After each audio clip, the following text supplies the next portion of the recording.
Yang Berhormat Dato' Aaron Agudagang, Minister from the Malaysian Ministry of National Unity, accompanied by Tuan Haji IR Muhammad Jamaluddin Shamsuddin, Conference Chairman and CEO of ACCIN, Dr. Amir Farid Isaha, Chairman of INSAF and ACCIN, as well as Venerable Chengda from PLLCA Australia. Please welcome.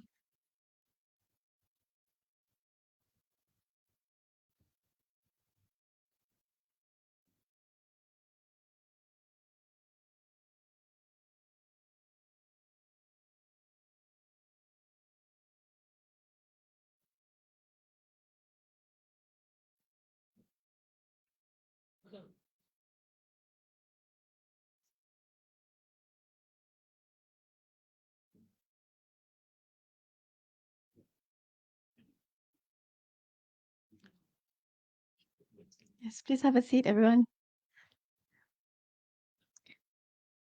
Alhamdulillah.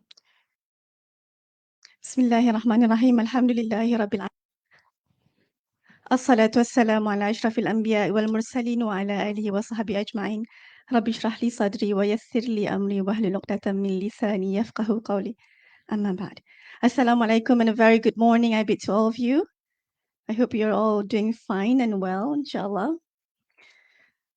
Dato' Aaron Agudagang, Minister from the Ministry of National Unity Malaysia. Tuan Haji IR Muhammad Jamaluddin Shamsuddin, Conference Chairman and CEO of ACCIN. Dr. Amir Farid Isaha, Chairman of INSAF and ACCIN.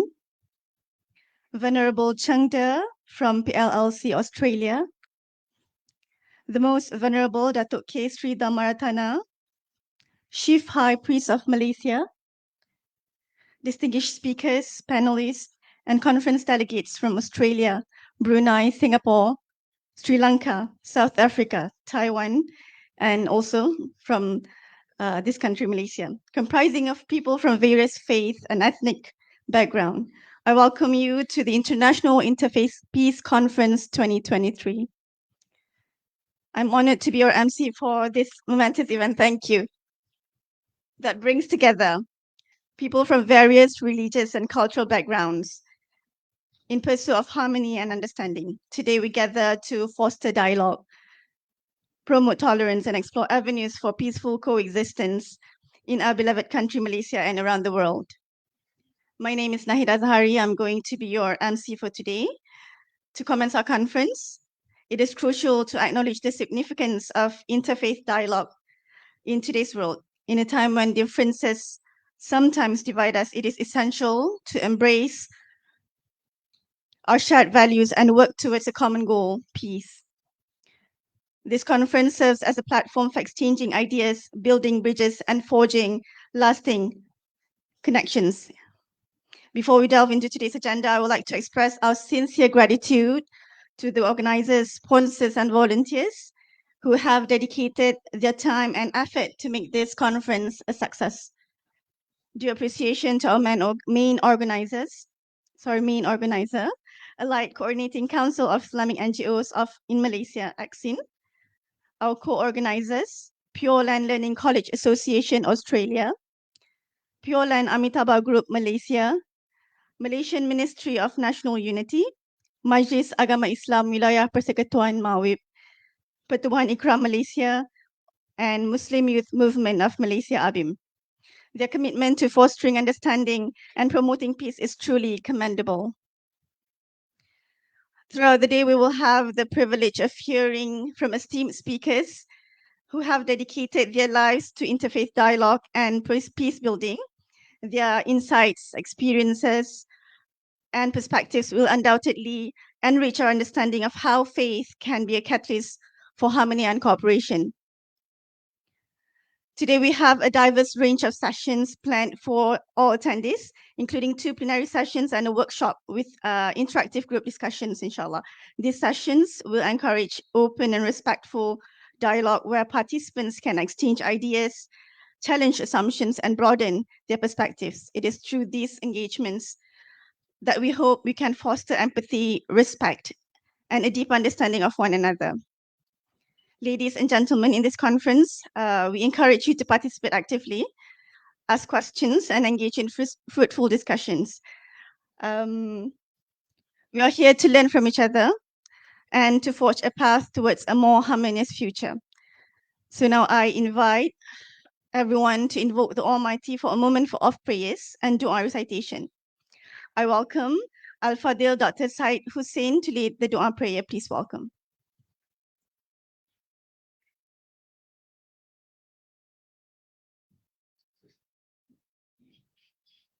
Assalamu alaikum and good morning to everybody. It is a tradition and a way of spirituality in Islam to read the Kitab, the first chapter of the Al-Quran, revealed by the God created all of us. And let us Al-Fatiha. A'udhu billahi minash shaitanir rajim. Bismillahir rahmanir rahim. Alhamdulillahi rabbil alameen. Ar-Rahmanir Rahim. مالك يوم الدين إياك نعبد وإياك نستعين دين الصراط المستقيم صراط الذين أنعمت عليهم غير المغضوب عليهم ولا الضالين آمين.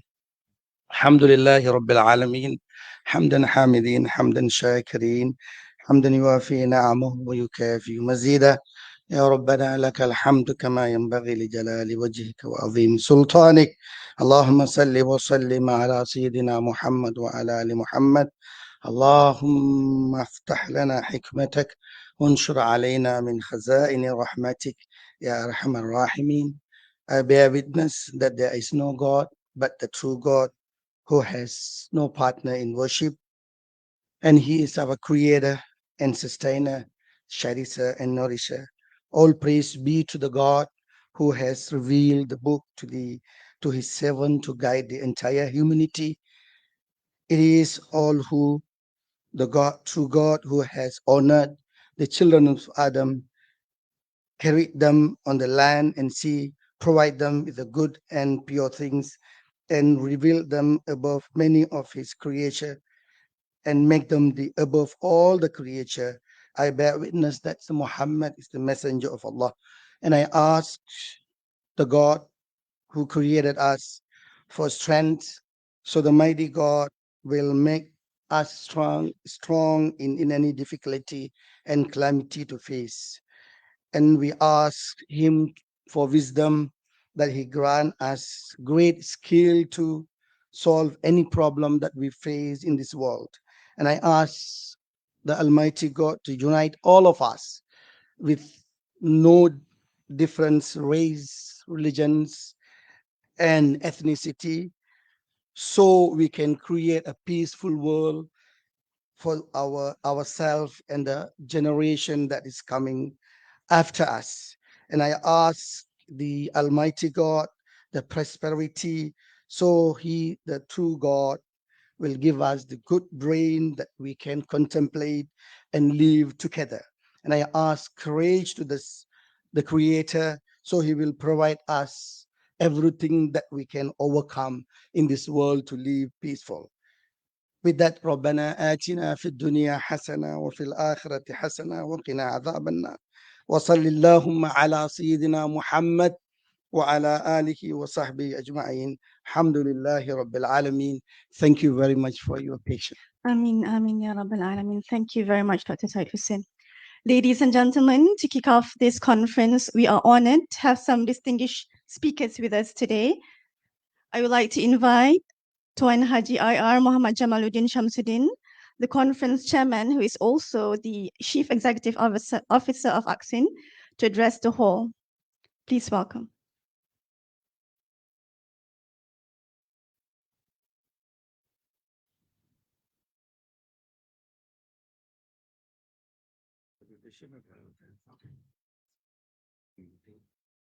Thanks. Bismillahirrahmanirrahim. Assalamualaikum. Salam sejahtera. Yang berhormat Datuk Arun Ago Dagang, Minister of National Unity. Encik Muhammad Sobri Mat Daud, Senior Under Secretary Policy of International Relations. Professor Dr. Chandra Muzaffar, is he here? Prof, yeah, mana? Oh, Prof, welcome, Prof Chandra, welcome. Rafidah ada apa ni? It's online, it's not moving. Okay, all right. Venerable Cheng De, Pure Land Learning College, Australia, welcome. Dr. Amir Farid Shah, Chairman of Interfaith Spiritual Fellowship and ACCIN. Tuan Haji Badli Shah Bahrain, Chairman or President of Pertubuhan IKRAM. I think thank you, Professor Madya Dr. Azam, Ketua Pengarah IKIM is also here.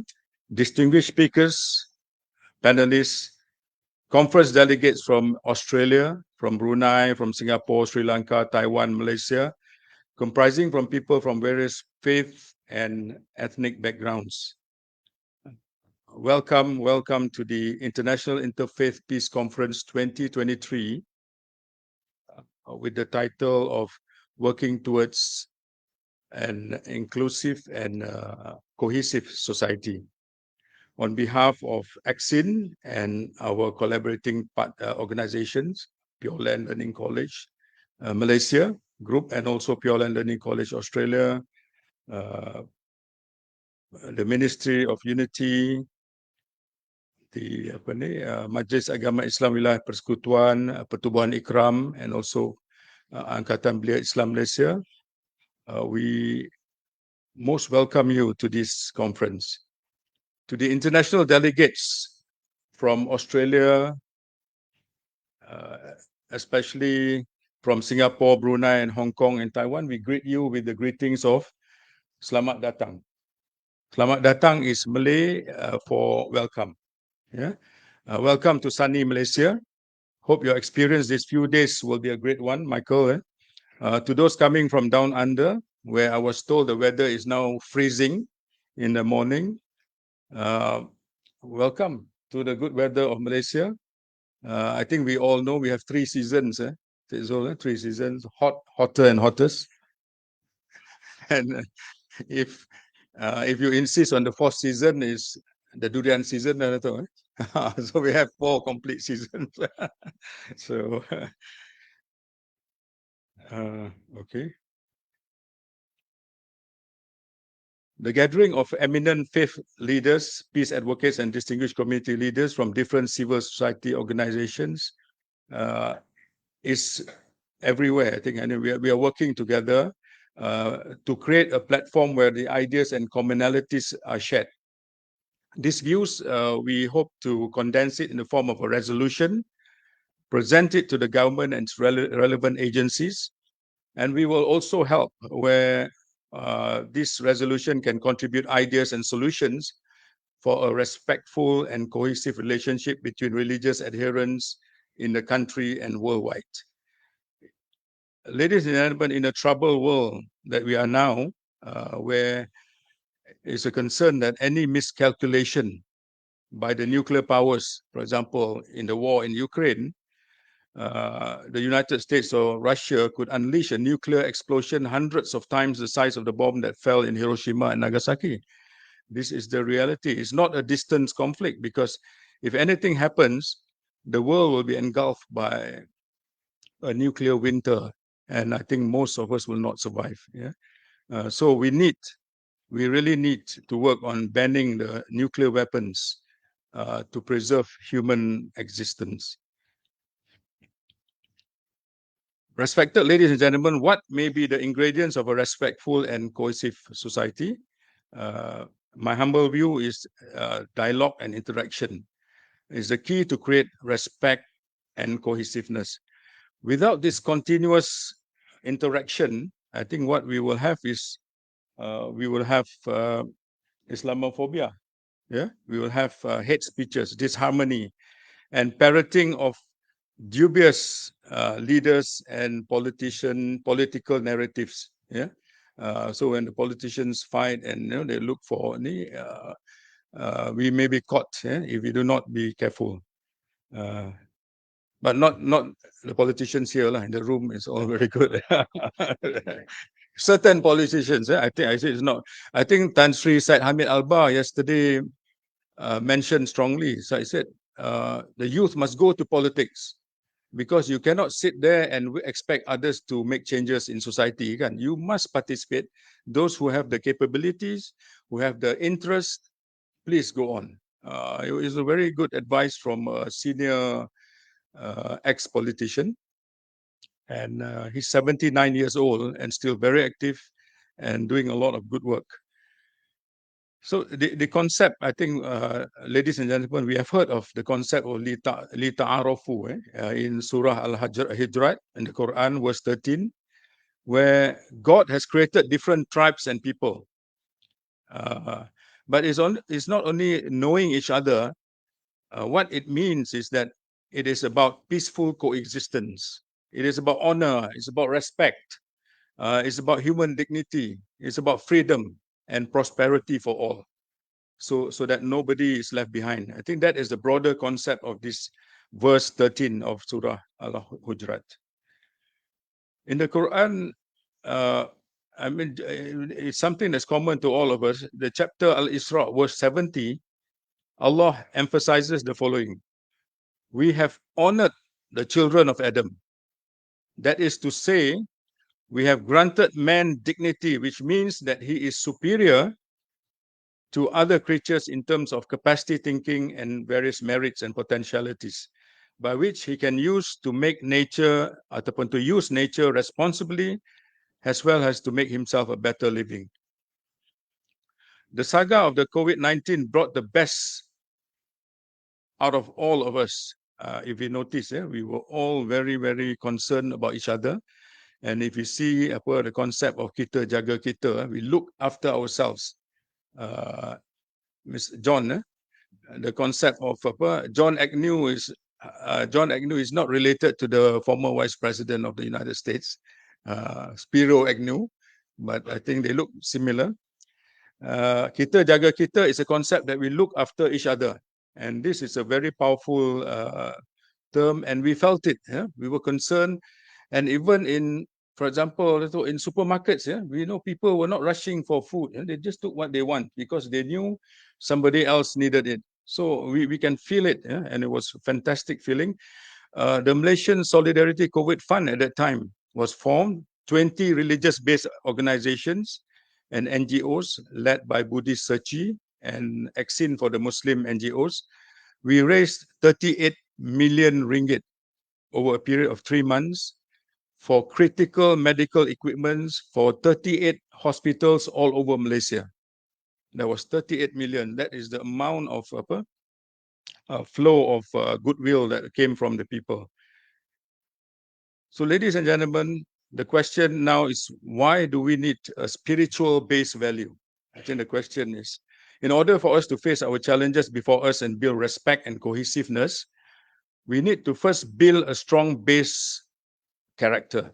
I think this is what we were emphasizing in yesterday's Congress, Youth Congress, because 80% of the world's population profess to believe in their respective religions.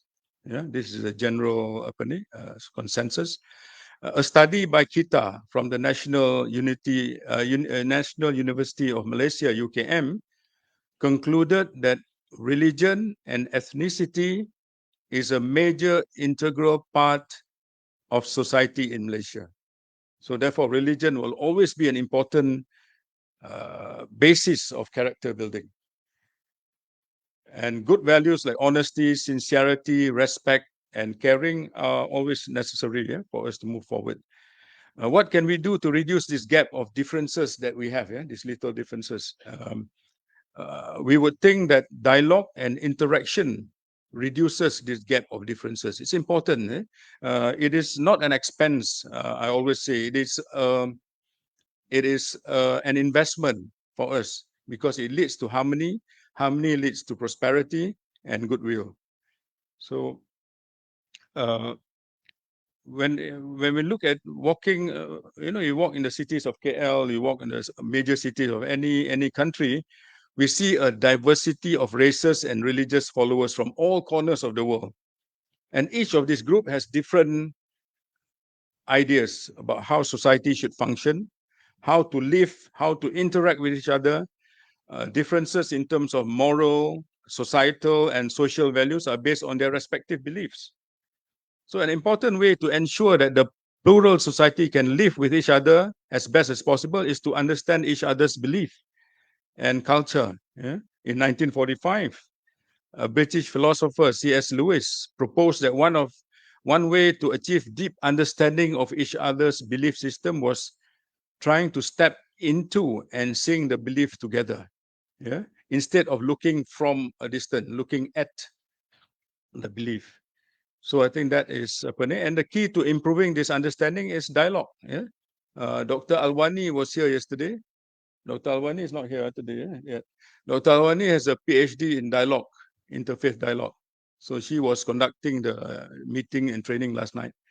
And dialogue is not the usual conversation where goal is to expose the flaws. Yeah? In yesterday's forum, we defined what is dialogue, and it is something to ataupun the purpose of dialogue is to understand and believe, and even if the is to understand. That's the purpose of dialogue, is to understand the differences and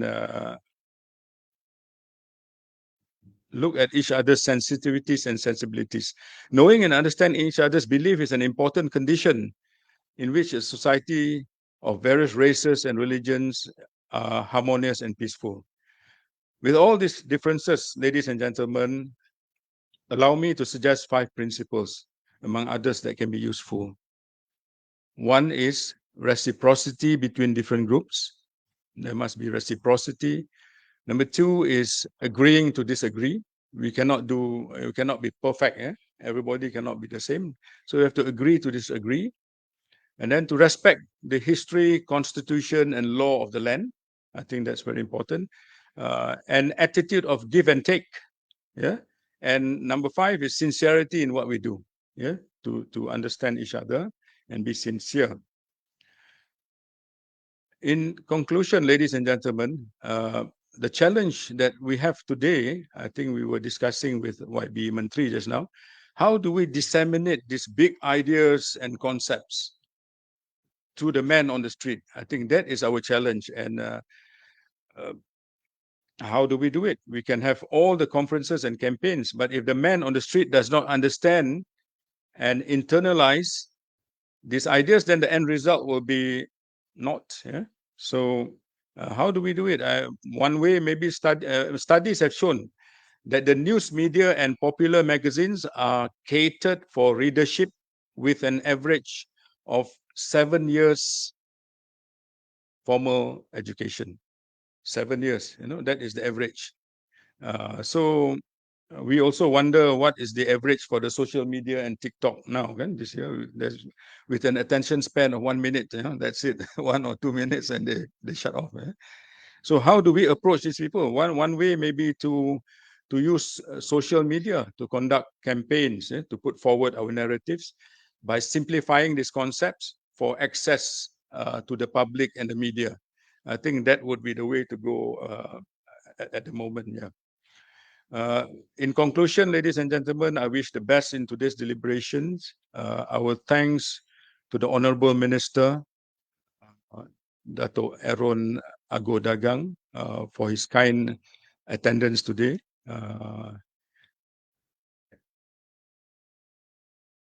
Our heartfelt thanks again to all of the participants and also the panelists who have agreed to be part of the conference today.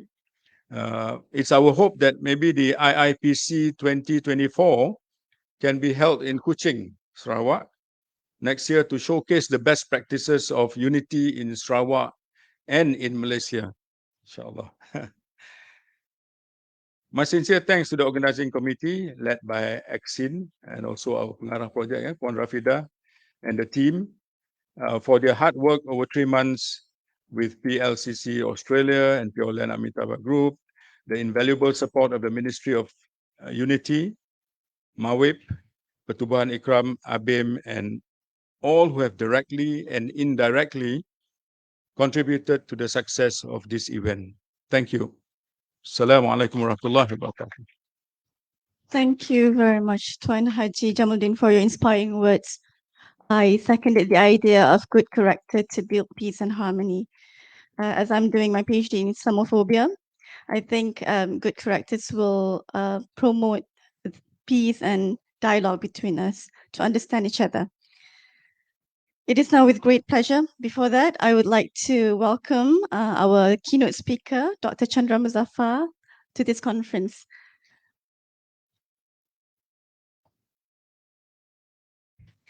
It is with great pleasure now to invite Yang Berhormat Datuk Arun Agodagang, the Minister from the Ministry of National Unity Malaysia, to deliver his speech.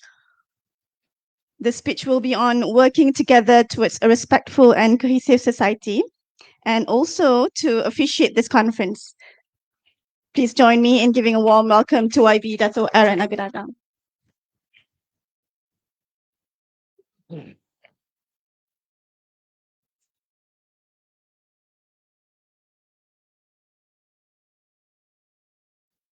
Thank you, Acara Majlis. Good morning. Salam sejahtera. Salam Malaysia Madani.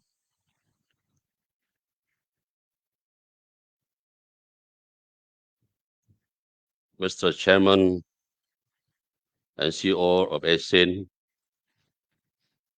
Engineer Haji Muhammad Jamaluddin Samsudin, Encik Sobri, our Senior Undersecretary from the Ministry of National Unity, Professor Dr. Chandra Muzaffar, President, International Movement for a Just World. Thank you for coming. Honorable Cheng Di from the Pure Land Learning College, Australia. Oh, thank you. Dr. Amir Farid Ishahar, Chairman of Interfaith Spiritual Fellowship and ACCIN. Tuan Haji Balisan Baharin, President Pertubuhan IKRAM, distinguished speakers and finalists, delegates from Australia, Brunei, Singapore, Sri Lanka, Taiwan, and of course Malaysia. Ladies and gentlemen, of course, firstly, I would like to thank the Allied Coordinating Council of Islamic NGOs Malaysia, to ACCIN, right, for inviting me to officiate this year's International Interfaith Peace Conference, or IPC, with the theme of working together towards a respectful and cohesive society. Now, it gives me pleasure to join all of you here this morning. Secondly, of course, I have to congratulate ACCIN and its collaborators who have successfully brought in together leaders and delegates from many local and international faith organizations to participate in this conference. Now, the inaugural IIPC in 2022 was also held in Kuala Lumpur, I was told. And then the focus was on the fundamental values of compassion in interacting with people of other faiths and ethnicities. The resolution then was for the need peace and harmony between the religious adherents. Now, this year's conference also targets to build and establish a more respectful and cohesive society. Now, this is in line with the national unity policy of Malaysia, which seeks to foster, strengthen, and preserve unity through specific strategies and to make unity an integral part of culture and daily life. Now, Malaysia has always been a solid wall or mosaic of diverse ethnicity and cultures, and is appropriate location to host a conference of this nature.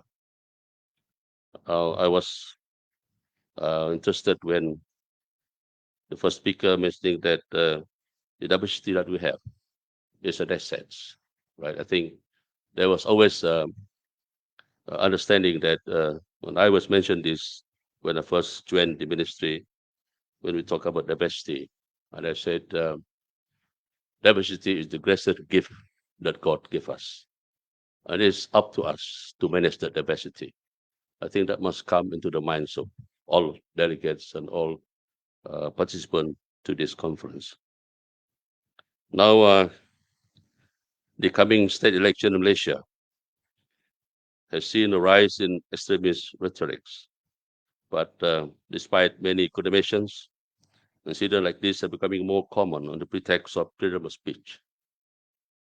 Only a concerted effort from religious and political leaders based on a commitment to the freedom of religion, as well as awareness and acceptance of differences, can counter this dangerous trend, which can easily escalate to an alarming level of highly connected world we live today.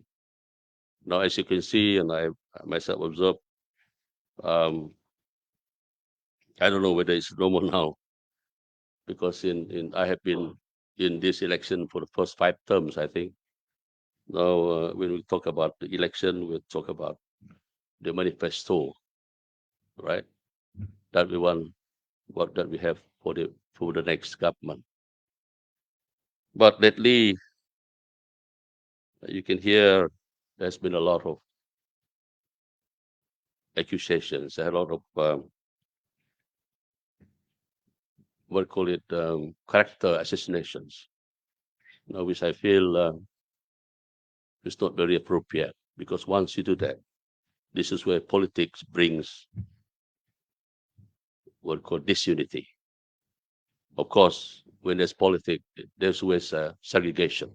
There's always a division, and that everybody understands. But that is the way of life that we have, and it's up to us, as I say, to manage the difference that we have. And as the speaker said, we have to manage that differences in us, agree to disagree. I really appreciate that. Now, while diversity is celebrated in this country, we are also aware that divisions may arise, and in some cases, they give rise to conflicts. And we are aware of the fault lines which could give potential disrupt that peace between communities, which are important. Now, I was told the plenary discussion on the topics on foundation for building respect and cohesion, and how to build interfaith collaboration towards a cohesive modernist society, are geared towards addressing the misunderstanding and challenges. Now, it is important to recognize that sensitive issues and conflicts that arise in society must be addressed by the authorities in a fair and transparent manner in order to create an environment of trust. Now, the topics to be discussed are in line with the aspiration of the Malaysia Madani, inspired by the Honorable Prime Minister of Malaysia, Datuk Seri Anwar Ibrahim, which lays out the vision of a civilized, skilled, and inclusive society based on the SIGCOL's value of sustainability, care and compassion, respect, innovation, prosperity, and trust. And I was told there has been a special focus on youth under the Youth Congress, which formed part of this conference, and it was deliberated yesterday. Now, the values of religious understanding, tolerance, and respect need to be instilled from a young age to achieve the objective of moving towards a respectful and cohesive society. Now, this can be achieved through the education system and the various programs which bring people to different paths.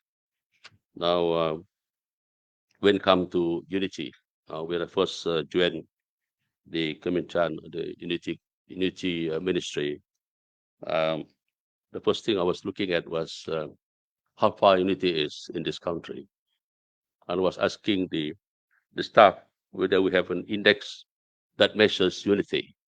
And fortunately, there has been 2 studies done in 2018 and also as 2022, and the result shows that we are at a commendable grade 0.629, which is above average, I would say, and it is categorized as we are okay here. We are in a safe and manageable situations, and we are looking forward another study which we conducted this year probably or next year, and we are targeting to have a 0.7 grade or indexes for the coming year. Now, For that, I think the youth, the NGOs by the youth and for the youth also play a significant role in promoting peace and harmony. For example, we have the Yayasan Sukarelawan Siswa or YSS under our ministry. It was established with the mission to promote national integration and unity among Malaysians through volunteerism and aspires to contribute to a peaceful world and nurture the spirit of unity or goodwill. Now, if you look at the Ministry of Unity, what we're doing in the ministry for a better and united community is to have more programs. Ours is a program best, and we're doing many programs for people to interact. Unity is about interactions, right? There must be interaction within the ethnicity, within the ethnic group, between various religious groups to have understanding. And the dialogue that we have today is very good program or activity that promotes interactions and as well as giving ideas from different ethnics and also from different religious group. And this is exactly what we are in the unity government or unity ministry looking at always. All right, we have organized various activities towards this end. All right, and although the government plays a role in policy formulations and also supporting the programs, inputs from various groups, such as the religious and youth section of society, are pertinent to decision making.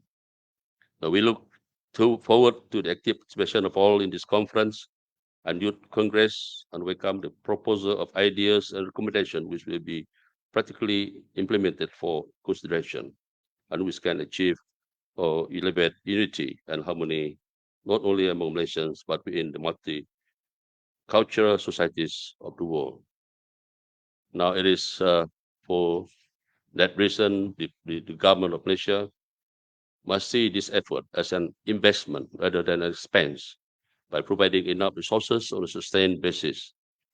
Now, during the launching of the National Unity Week celebration in Kuching, Sarawak, from the 21st of May this year, the King of Malaysia, Yang di-Pertuan Agong Al Sultan Abdullah Raituddin Al Mustafa Ibadah Shah, reminded everyone that unity should be regarded as a national asset to ensure a better future of the country.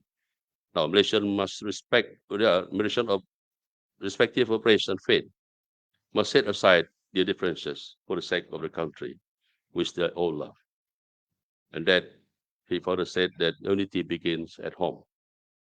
All right. Now, ladies and gentlemen, managing unity is a crucial agenda and needs a comprehensive approach. In countries that have diverse race, religions, and culture, there are many issues and challenges that need to be dealt with prudently. Today's conference provides a platform for us to share and discuss the challenges we face and propose solutions. The similarities we share living in multicultural societies enable us to better understand the challenges faced by people professing different faiths to us. The ministry is prepared to look at the solution for this conference, which can be reference for future policy development. And it's hope that more conference program of this nature can be organized both locally and internationally to spread the message of peace and harmony as widely as possible. Ladies and gentlemen, it does give me pleasure to officiate this International Interfaith Peace Conference 2023. Thank you very much.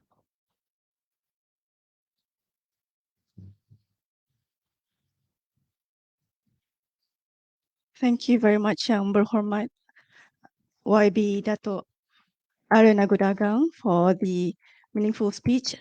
We are hoping that you stay on the stage for a little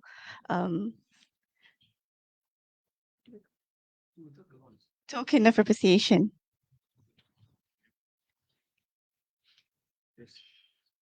Ada orang. Okay.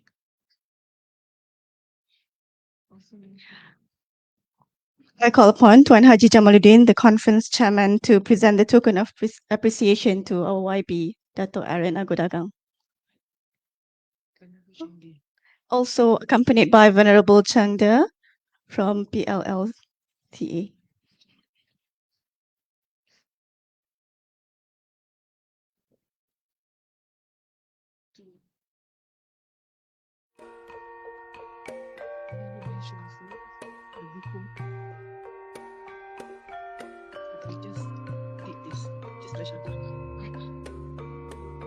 The token includes the book Program Utama done by ACCIN throughout 2017 to 2023 as a token for Dato' Aaron Agodagang.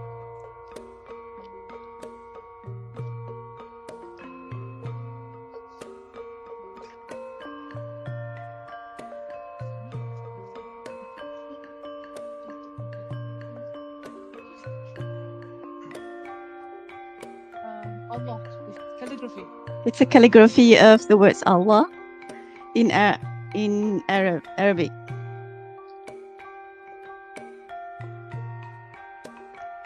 Thank you.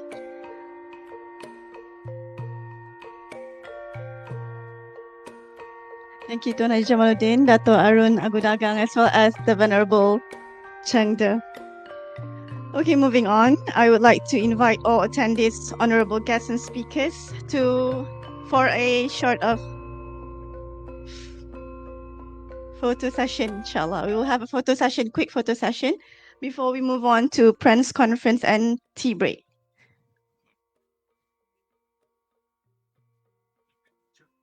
Yeah, okay. We need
cultures and the importance of interfaith dialogue from an early age. He pursued his education at the prestigious Cambridge University in the United Kingdom, where he earned his doctorate in political science. Throughout his career, Dr. Muzaffar has been actively engaged in promoting peaceful coexistence both at the regional and global levels. He has served as the president of the International Movement for a Just World, JUST, an organization dedicated to addressing the root causes of global conflicts and inequalities. As a sought-after speaker, Dr. Muzaffar has addressed audiences around the world, sharing his profound insights on peace building and the importance of inclusive dialogue. Today, we are very privileged to have Dr. Chandra Muzaffar with us, joining us at this peace conference. His vast knowledge, experience, and unyielding dedication to promoting peace make him a beacon of hope and inspiration to all of us.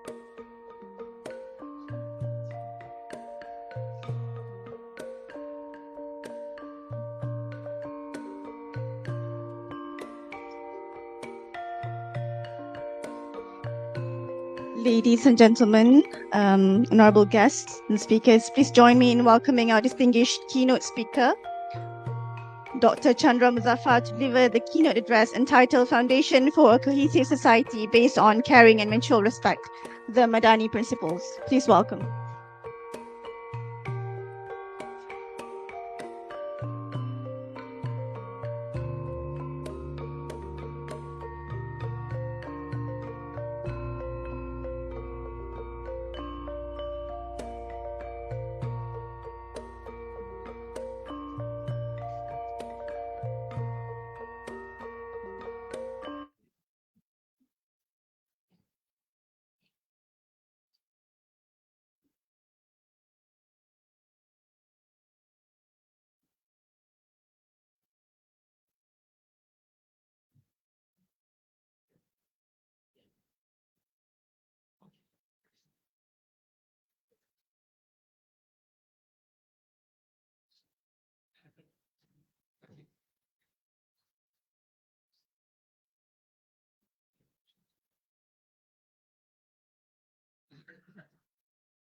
Oh, sorry. Friends, peace be with you. Let me begin by thanking the organizers for this very kind invitation. I'm privileged and honored to be asked to deliver the keynote address.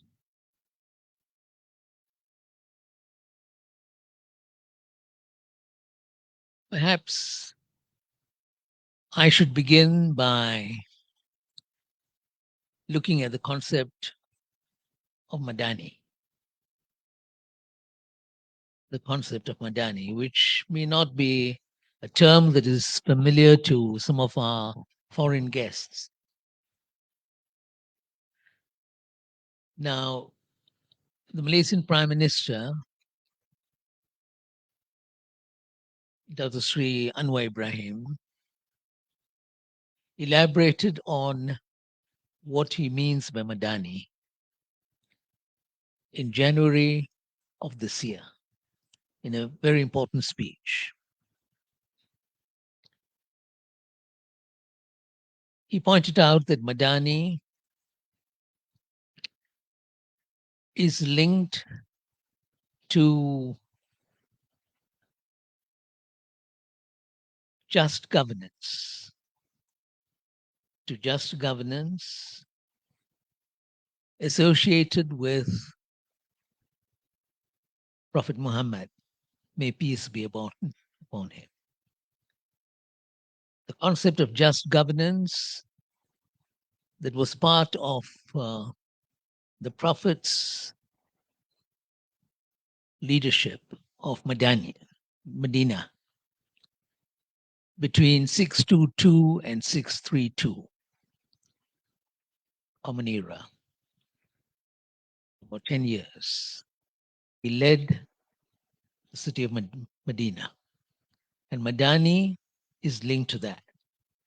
Various Islamic scholars and politicians have also talked about Madani along those lines. This is the origin of the idea of Madani. It is Medina, the city of Medina, which the Prophet presided over for a period of time. It is significant in this sense. The Prophet Muhammad is the first and only prophet in human history to have led a government. Because if you look at the history of humankind, great prophets and teachers, they preached, they advocated, they propagated. But running a government, formulating laws, establishing policies, ensuring the implementation of these laws and policies, this was something that was unique to Prophet Muhammad. And so if people, especially Muslims, use the Prophet's experience in Medina as a basis for governance, it's understandable because of this very unique nature of what had happened in history, where the Prophet was actually a leader, a person who organized government, organized Medina at that time, and led it for 10 years. Now, what that governance meant is based upon a charter, the Charter of Medina, which is a very interesting charter. It is a charter that some have described as perhaps the first written charter of its kind. It is a charter that he dictated, the Prophet, to his followers, and they made that part of the administration and the governance of Medina. Why is the Charter of Medina relevant to us? Apart from the fact that it was the Prophet who formulated that charter, it is relevant to us, to our discussion this morning, because the Charter of Medina was a charter that was meant for diverse communities. It was meant for people of different religions and cultures. Medina was a multi-ethnic, multicultural, and a multi-religious society. Specifically, apart from Muslims, you had a lot of Jews and Christians who were part of Medina, the area that the Prophet governed. So this is an experience in multicultural, multi-religious governance. And that's our relevance. It's an experiment and experience linked to multicultural, multi-religious society. Now, the Charter of Medina is unique in one very important sense. It is a charter which enunciates responsibilities and enunciates rights emanating from responsibilities. In other words, unlike many modern constitutions which just talk about rights, the Charter of Medina gave prominence to responsibilities. And out of those responsibilities emanate rights. To give you an example of this,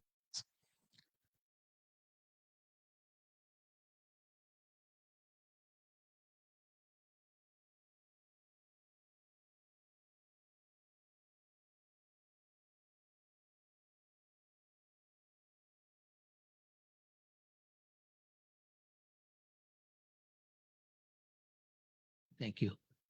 Achieving justice was the responsibility of everyone. But out of that responsibility arose rights, the right to fight for justice. The right to fight for justice emanated from the responsibility to ensure justice. And this is something which we should reflect upon, because if you look at other religions too, you'll find that responsibility is important, and responsibilities are always stressed in various religions, and rights emanate from responsibilities. So that is something that the Charter of Medina was committed to. Responsibilities and the rights that emanate from responsibilities. We know from history that that short period of governance, 10 years,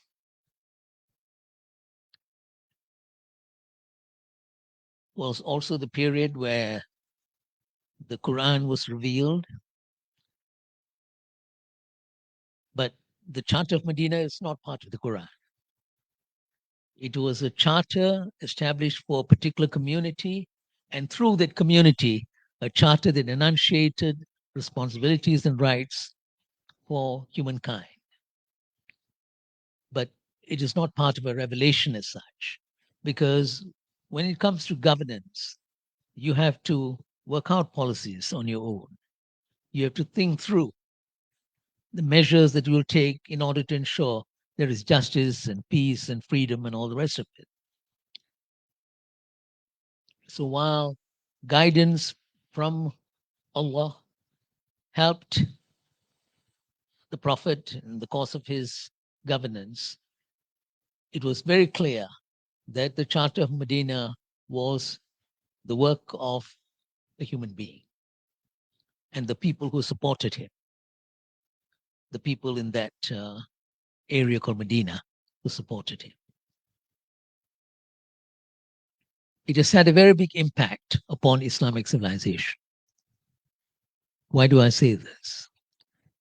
Because Medina was multi-religious.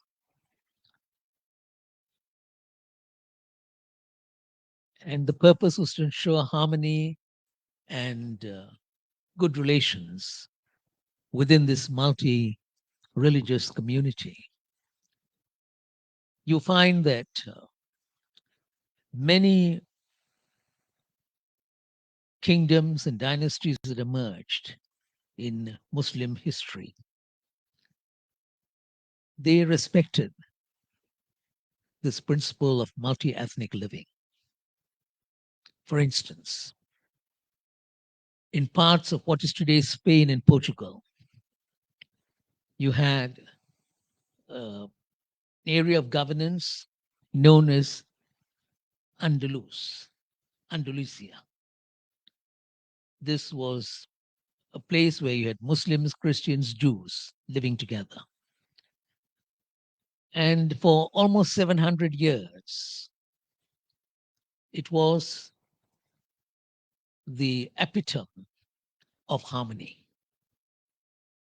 of good relations, which is why the British historian Arnold Toynbee, he pointed out that Andalusia, was perhaps the most outstanding example of inter-religious and inter-ethnic harmony in history before the modern period.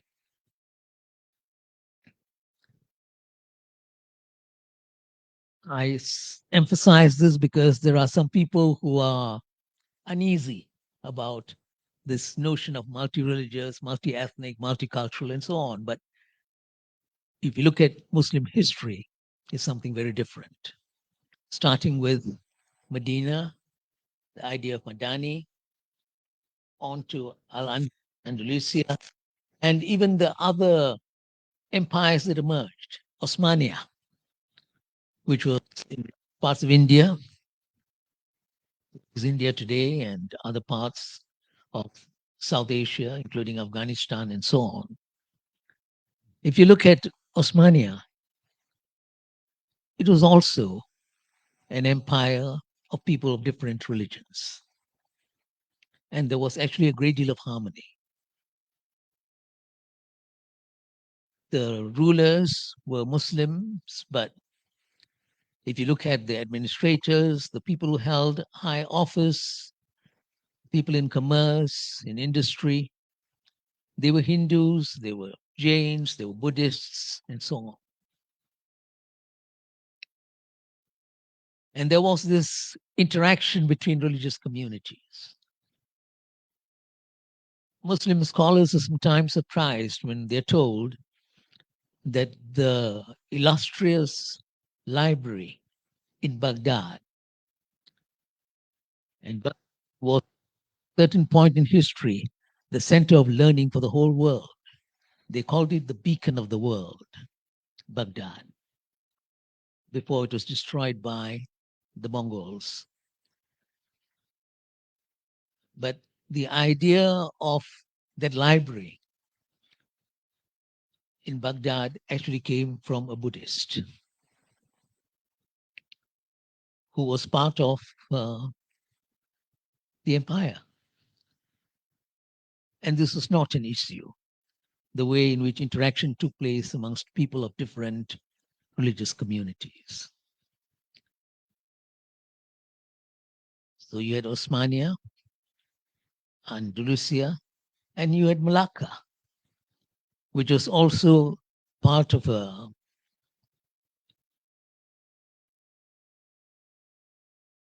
the Muslim empire of Nusantara, the area known as Nusantara, Malaysia, Indonesia, and so on. Malacca was also multicultural. It was multi-religious. It is said that at the peak of its glory, Malacca, 80 languages were spoken in Malacca. 80 languages were spoken in Malacca. So many different communities that lived side by side. And there have been other dynasties and kingdoms that were also multi-religious. And this is an important point to keep in mind, that this has been very much a part of Muslim history. Its experience with multi-ethnic, multi-religious living, and living with people who are not Muslims, people of different religious persuasions.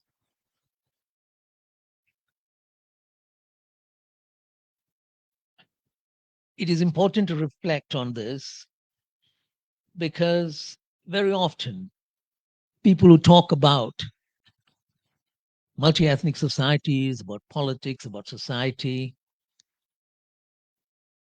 they don't seem to be equipped with this sort of understanding and knowledge. And they give the impression that somehow all these notions of living together are alien to Islam that come from the West, when actually it's not true at all. They've been very much part of Muslim history, just as if you look at the history of Hinduism, look at the history of Buddhism, they'd also dealt with different communities and religions long before colonial rule. Long before colonial rule. In fact, in some respects, colonial rule smeared, soiled, and destroyed relations of the sort. And there are a lot of examples to support this.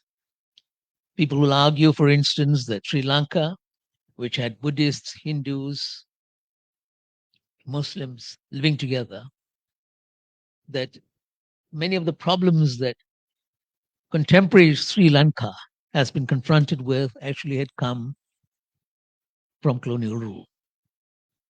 The divide and rule policy, the way in which they played one community against another, and so on. And this was also true of India, where the different communities lived together and colonialism changed the texture and the tone of Indian society. Even in our case, in the case of Malaysia, we cannot run away from the fact that colonialism has been largely responsible for the barriers between the different communities. Barriers related to occupation, to the economy, to geography. They're really a product of colonialism. And I say this to my Malaysian friends very often because we forget that before colonialism, you had small communities of Chinese and Indians living in Malacca, in Kelantan, in Terengganu, in Kedah, in other parts of the country, but especially in Malacca. And the interaction was so widespread that a subculture developed as a result of that interaction. And what do I mean by this? The Baba Nyonya culture, the Chitti culture, it was a product of that interaction between the Malays and Chinese and Indians. As a result of it, something new emerged, which had some features of both Malay culture and the Chinese or Indian cultures. It is interesting, for instance, that these Babas and Nyonyas and the Chittis, they practiced a lot of Malay customs and culture. It's true, but they were not Muslims. They were not Muslims. They remained in their respective religions. They were part of the larger Malacca empire. And Malacca is a testimony to this very dynamic relationship between different communities that preceded colonial rule. After colonial rule, things changed, partially because the Chinese and Indians who came to Malaya under colonial rule, it was a different situation altogether. They were brought to the country to serve colonial interests. They became part of an economy that was largely colonial in its orientation, an export economy that served colonial interests. They were not like the Babas and Nyonyas and the Chittis of an earlier period. And it is this influx of people from outside and the problems created by that influx that we have inherited. These are challenges that we face to this day. So this brings me to yet another important point that I would like to put across, friends, that we have to equip ourselves with knowledge, with ideas, with information, especially in a multi-ethnic society, so that we are not duped by misconceptions and distortions, as it happens in most multi-ethnic societies. And that's the danger. When people are taken up by these misconceptions and distortions, you will find that after a while, ethnic relations turn sour. And they reach a point where you may not be able to repair the situation at all. And that is something that one has to avoid. So it's so important to be well informed, to be knowledgeable about what had really happened. Like in the case of Malaysia, since we are here in this country, and I'm sure friends from outside will appreciate this, it is so important to know the history of Malaysia. I tell this to Malaysians of all backgrounds. Malaysia did not fall from the heavens. It did not emerge suddenly from the ocean. It has a history behind it. And that history one should understand, how it has shaped the present. And very often we don't want to. We sort of put on blinkers, not wanting to understand this historical background. That's one of our problems in ethnic relations in this country. If we understood the background, like how the Malay kingdoms were and the accommodation of others and how they evolved and changes that took place under colonial rule, then we would be in a better position to understand a few things which Malaysians are very concerned about. There is a history, and that history is very, very important. I don't want to go into great detail because this lecture is not about history in that sense, but this is one area that's very important. It's the same thing with other areas, politics.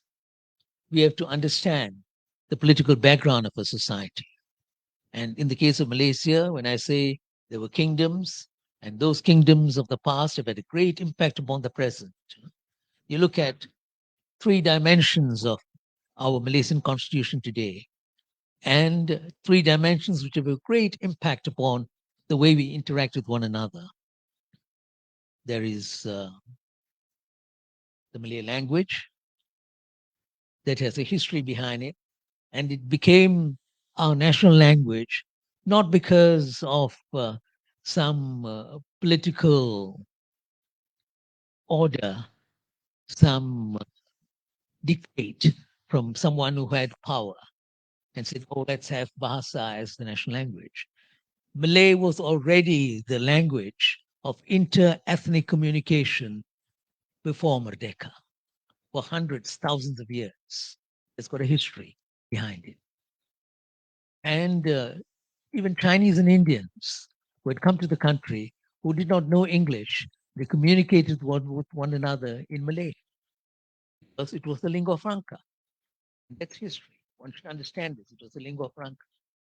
You look at the role of Islam, Islam was very much a part of the earlier kingdoms for a very, very long while.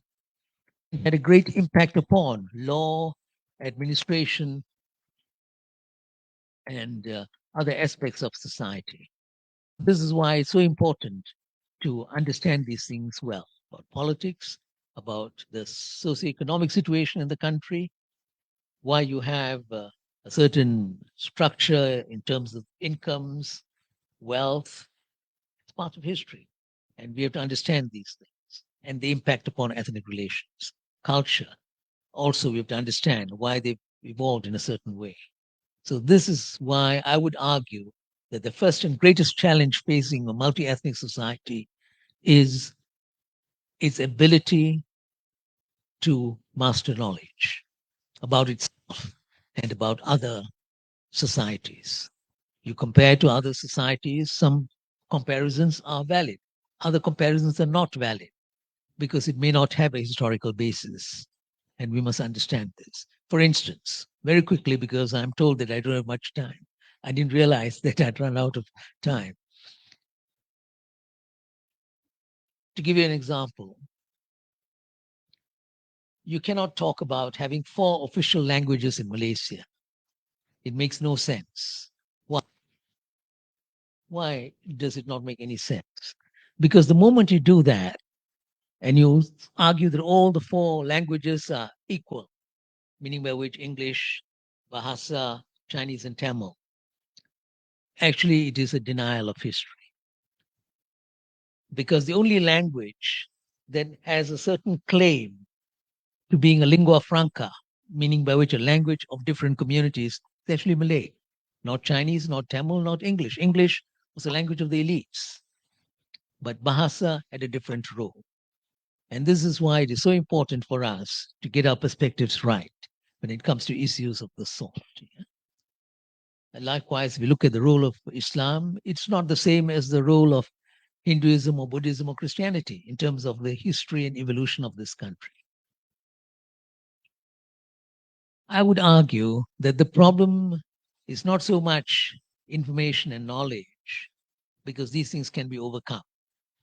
The problem is when manipulation takes place of various aspects of multi-ethnic, multi-religious societies. A great deal of manipulation takes place all the while. It's not just in Malaysia.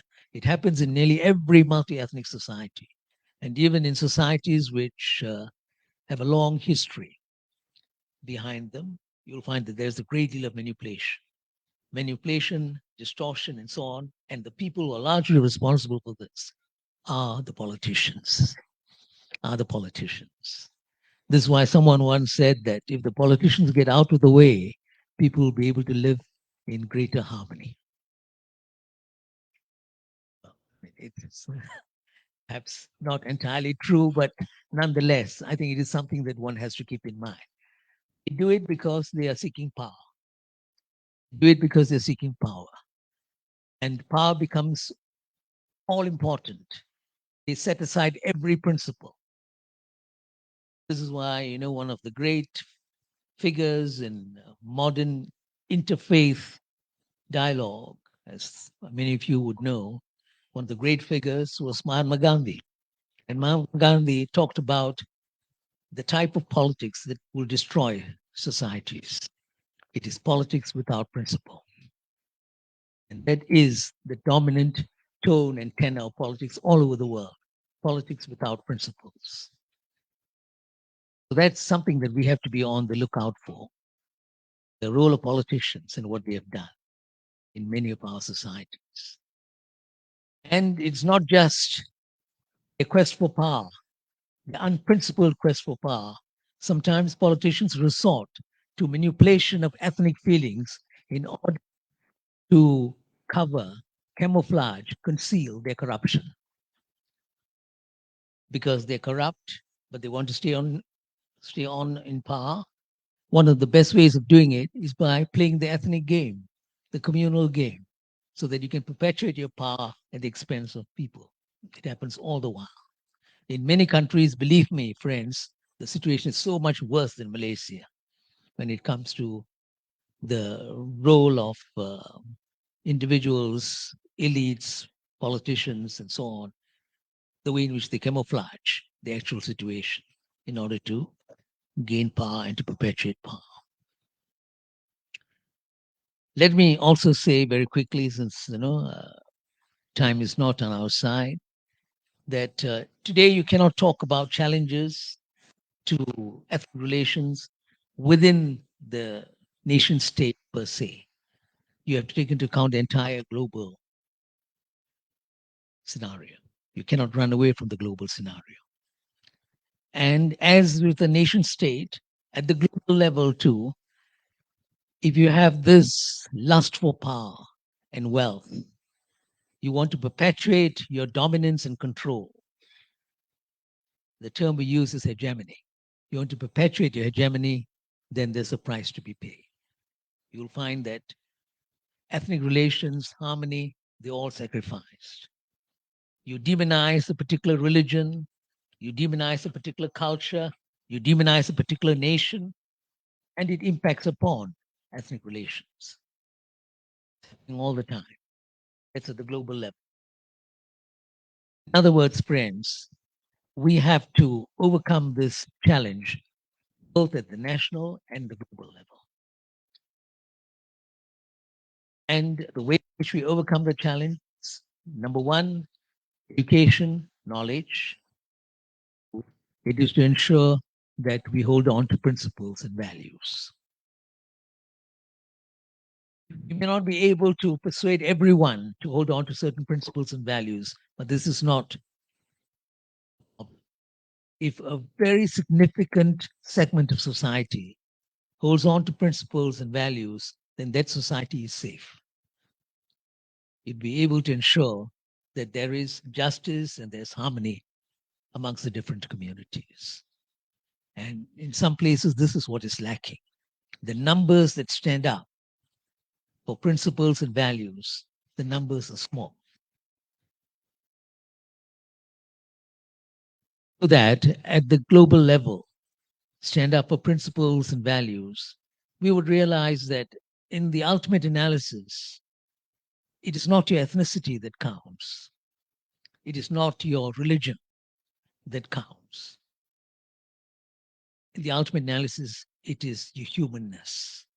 It is your humanness that counts, which is why I think we have to remind ourselves of this. And since we are in a meeting where we are talking about inter-ethnic, inter-religious, inter-civilizational interaction, let me conclude by reading a poem from a book which is one of the best books around on interfaith interaction. It is this book called A Global Guide to Interfaith. It came out a few years ago, and I just want to read a poem as my conclusion on the importance of our common humanity.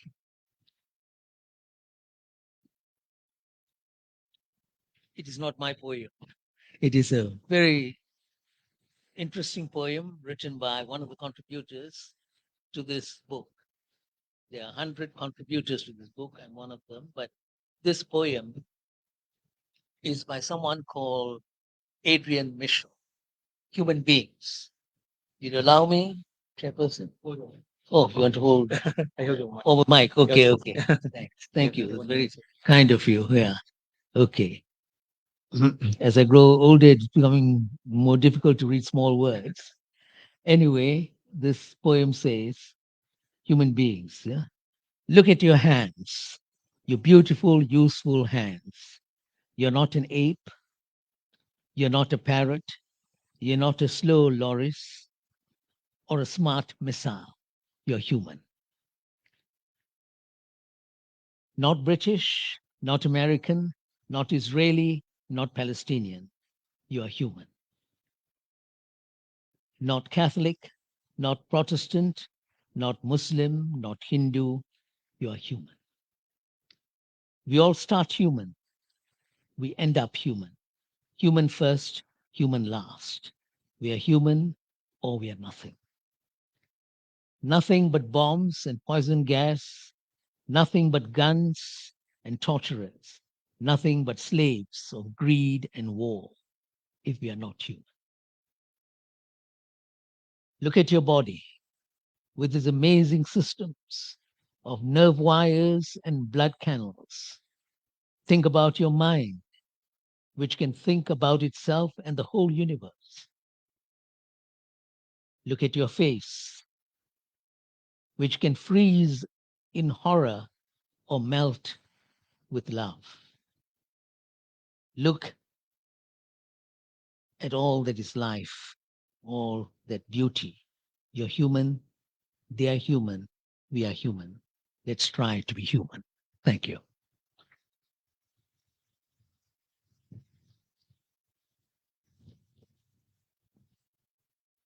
Thank you very much, Dr. Chandra Muzaffar, for the inspiring keynote speech.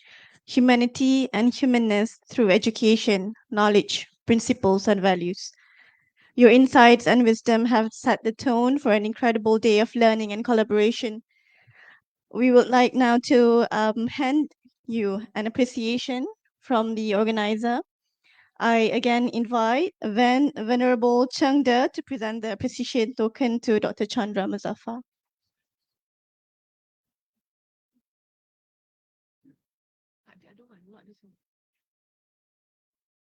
Unless you want to, she was for another one.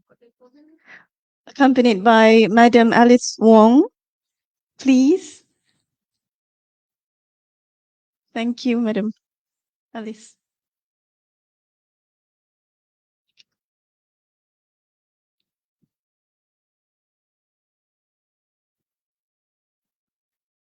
We are very honored to have Dr. Chandra Muzaffar with us today, sharing his insightful knowledge and experiences. Thank you very much. Venerable Chengda, Madam Wong, and Dr. Chandra Muzaffar.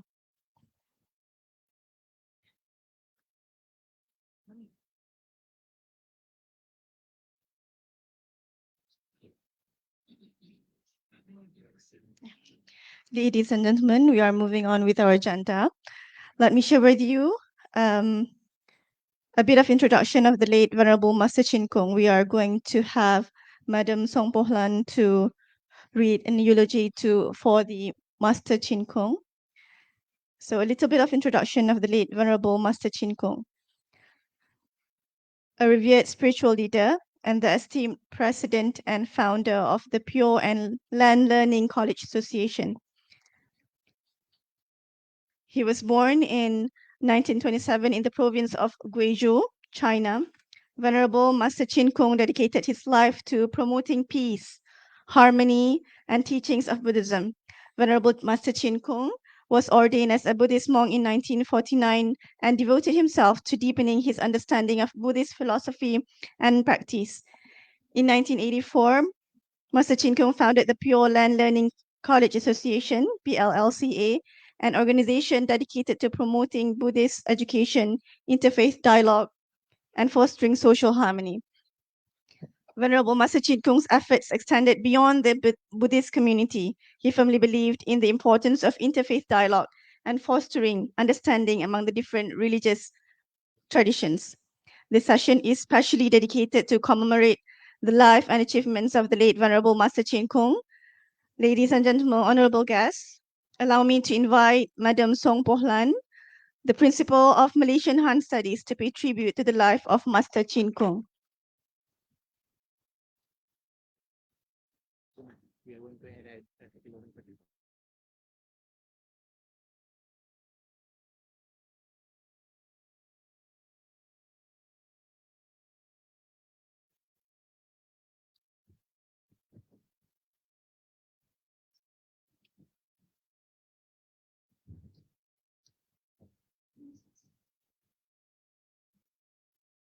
Eulogy for Venerable Master Chin Kung.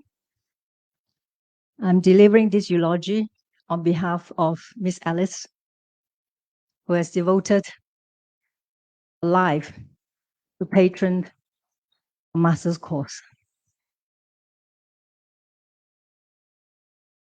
It was with great sorrow that we received the news about Venerable Master Chin Kung's departure on 26 July last year.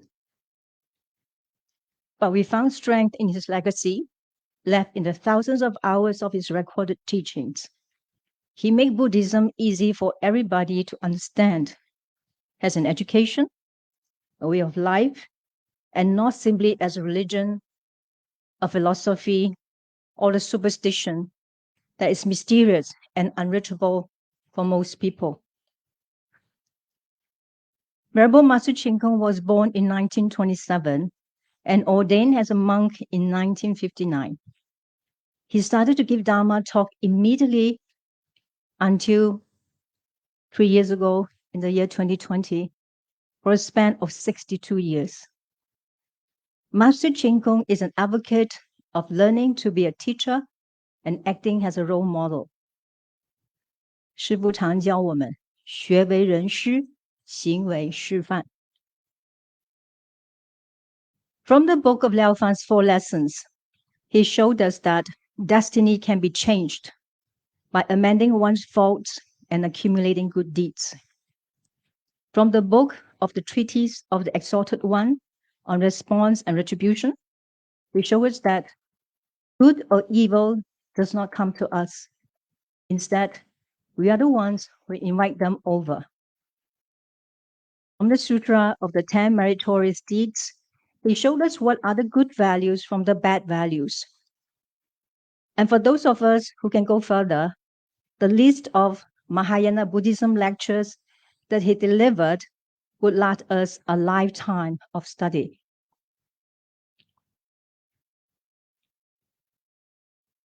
But I heard him said in many occasions, all the ancient classical Chinese texts that contained valuable lessons for humanity and the afterworld were written in archaic Chinese, as well as the Mahayana Buddhism scriptures were translated in archaic Chinese, a language form that if we do not study, even the Chinese will not be able to understand. Venerable Master Chin Kung has said that if the volumes of sutras and classical texts that he printed could not be understood by most people, they would amount to nothing but a stack of waste papers. So Venerable Ching Kung inspired the establishment of Institute of Sinology or Han Studies to advance the cause of popularizing the study of Chinese classical texts. This idea has been planted in Australia, United Kingdom, Taiwan, France, and Malaysia. And I'm very proud to say that it's in Malacca. When we saw Venerable Master Ching Kung communicated so beautifully with members of different faiths, he showed us that we did not need to fight and put others down in order to resolve differences. Instead, we could build up good relationships with people, with nature, and even with the unseen beings. There are many faiths, but we are one family. Master's journey of peace will begin from home and travel through Thailand, Japan, Australia, Singapore, Malaysia, Indonesia, Sri Lanka, France, United Kingdom, and much more, all the way to UNESCO. Every opportunity he had, Venerable Ching Kung would urge government leaders to put the interests of people first. He always said, don't worry about whether you get elected or not.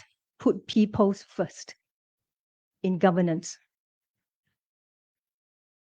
Most impressionable for us is how consistently Venerable Master Ching Kung had taught and lived in accordance to his teachings.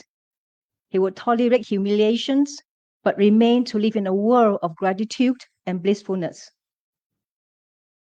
He truly was a person, summed up in his own words, one who is sincere, discerning, fair, and compassionate.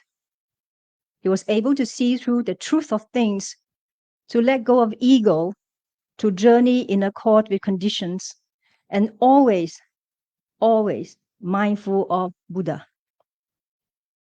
He had hoped that we would do the same, to be a teacher and become a role model for the world. To Venerable Master Ching Kung, who had taught us to be hopeful, self-reflective, always have faith in our own true self nature, that we all have Buddha nature, and therefore all are capable of becoming enlightened. We vow to be a good student and a teacher, just like our teacher Ching Kung, who had time and again attributed his understanding of Buddhism, his Dharma lecturing skills, and actions to his teachers. 师父上人的师承. He was a great teacher because he was a great student.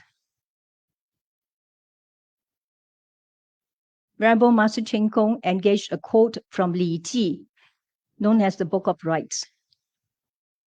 To build a country and governing its people, education must be engaged as a priority.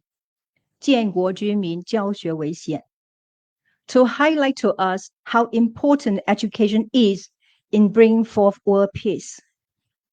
The unconditional love between parents and children must be taught and nurtured at early age, so that this quality can be retained throughout one's life.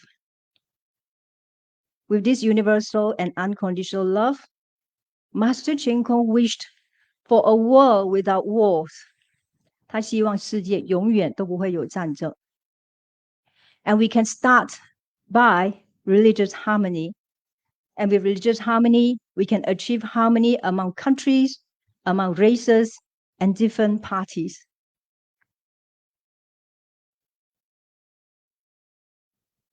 Thank you, Master Ching Kung, who inspired us to embark on a mission, knowing that humans can be taught to be good. Pass the wisdom of the ancients to open the path to peace. Pass this wisdom to our children so they may never live with the pain of regrets and sorrow, so they may never lose their innocence and benevolence, so they may witness their greatest capability of the greatest good of serving their fellow mankind, and to answer our Mother Earth's cry for help in her darkest hours, and to help lift us through these trying times.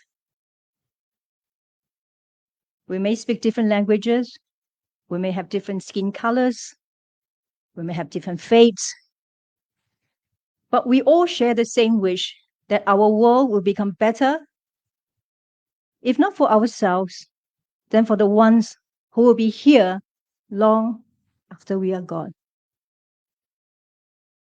Thank you, Venerable Master Ching Kung.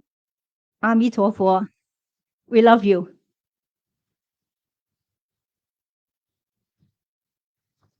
Thank you, Madam Song. Today, as we honor the memory of the late Venerable Master Chin Kung, let us carry forward his teachings and ideals. May his legacy continue to illuminate our path and serve as a guiding light for creating a world filled with peace, understanding, and universal compassion. Ladies and gentlemen, let's continue with the highlights of today's conference. The first thought-provoking panel discussion. So we were moving on very quickly because we are a little late in our time. Okay. We have gathered a group of peace experts who will share their insights, exchange views, and discuss the foundations for building respect and cohesion. So you may prepare your questions as we will open the floor for an interactive Q&A session later. Now I'd like to invite our moderator, Dr. Amir Farid Isahak, Chairman of INSAF and ACCIN, to the stage to introduce the panels and begin the session. Please welcome.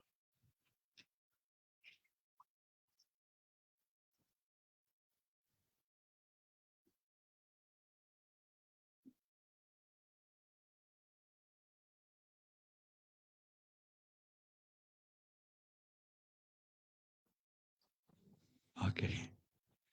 Bismillahirrahmanirrahim. Assalamualaikum warahmatullahi ta'ala wabarakatuh. Peace be upon all of you. May I invite the panelists to come on the stage.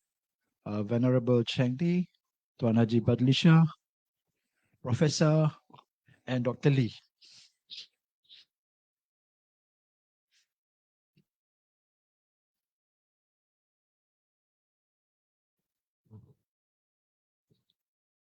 Okay. I will first introduce them all in the beginning so that you know who they are instead of just staring with blank faces and waiting for them to be introduced just before they speak. Okay, we go according to how they sit. And the first speaker will be Venerable Cheng Di. Did I pronounce correct? Boleh, yeah? Okay. Venerable Cheng Di was assigned by Venerable Master Chin Kung, right, whom you heard just now, to establish a model town in Lujiang, Anhui Province, China, from 2005 to 2008. His achievements there were noteworthy. Lujiang soon became an exemplary model town visited by many Buddhist as well as faith leaders, and he developed his skills and efforts to promoting Buddhist traditions of peace and harmony based on the book Guidelines for Being a Good Person, better known as the Dizigui. And the small town of 48,000 began to transform as it reflected peace, harmony, and social cohesion. I am proud to say that in 2008, I was one of his students. I spent about 1 week in Lujiang. Actually, this time when I met him, I actually didn't very much recognize him because the last time, 15 years ago, he had hair. So I just realized that, hey, this is my teacher. Venerable Cheng Di soon began to share the success of Lujiang with audiences in Taiwan, Singapore, Malaysia, Australia, the UK, and Canada. In 2006, he was invited to speak of his achievements in Lujiang at UNESCO headquarters in Paris. He was also invited to speak on the inspiration of Kung Shu Ziyao. Is it? I hope the pronunciation is okay. Governing principles of ancient China in modern society. The inspiration of Kung Shu Ziyao and World Peace and Harmony at UNESCO headquarters in Paris in 2013 and 2015. This represented a great honor in Buddhist circles. In 2010, he served as a principal advisor and chief lecturer of the academic program for the Tsinghua Culture Educational Center in Malaysia. Since 2018, he has held the position of honorary associate director on virtues and ethics at the Academy of Sinology at the University of Wales, Trinity St. David in the UK. Venerable Chengdi has given over 3,000 hours of lectures on Buddhism. He has gained public recognition as a model teacher and practitioner of Buddhism across various regions and countries, including China, Taiwan, Hong Kong, Singapore, Malaysia, Indonesia, Canada, Australia, and the UK. He is a recognized authority on teaching the Dizigui. His voice on Buddhism is special. His Dharma talks on peace, harmony, and social cohesion are a benefit to many people. His practice of Pure Land Buddhism is a model for others. He is a great talent who can benefit all who listen to him. And when you listen to him speaking afterward, even though he'll be speaking in Chinese and there'll be translation, and if you had the opportunity to have listened to Master Ching Kung in the past, you will notice that the way he speaks is like how Master Ching Kung speaks. He reminds me of Master Ching Kung. Okay, then the second speaker will be Tuan Haji Batlisha. He is a graduate of Manchester University, UK. He's a chemical engineer. He is the president of IKRAM, a very progressive Islamic NGO. The third speaker will be Professor Dr. Suresh, who is a very, very popular speaker in many, many forums, because I'm sure he will also make us enjoy his speech. He always makes us laugh, but he delivers the message, right? He is a professor of parasitology and a brilliant scholar in research. And he is the advisor of the Satya Sai organization and coordinator of the Friendship Group for Interfaith Service. Next, we have Dr. Lee. Okay, I was with Dr. Lee, moderating Dr. Lee in a panel yesterday also. Okay, but yesterday, everything was fine. Today, I have to moderate with a blocked nose and a sore throat. So I hope you all will bear with me. Okay, Dr. Lee is very modest. She gives us a very, very brief CV. Right, Dr. Lee Chinmay, currently the head of Program of Industrial Biotechnology Program in the Faculty of Industrial Sciences and Technology, University of Malaysia, Pahang. In 2018, Dr. Lee successfully completed her doctoral studies at the University of Cambridge, United Kingdom, under the sponsorship of the Malaysian Ministry of Higher Education. Dr. Lee Chinmay has been a practitioner of Pure Land Buddhism since her secondary school years, following the teachings of the Venerable Master Chin Kung. Her spiritual journey has greatly influenced her personal and professional life, guiding her in her pursuit of knowledge and compassionate service to others. Okay, except for Venerable Chingde, okay, the others I will time. Venerable, being my teacher, I cannot tell him to stop. You don't tell your teacher to stop, but also because you know because he has an interpreter, so definitely he'll take more time. All right. We are also behind time. We are 35 minutes late, yeah, in starting. So the rest will have 10 minutes each. But Venerable Chingde will have more. Venerable.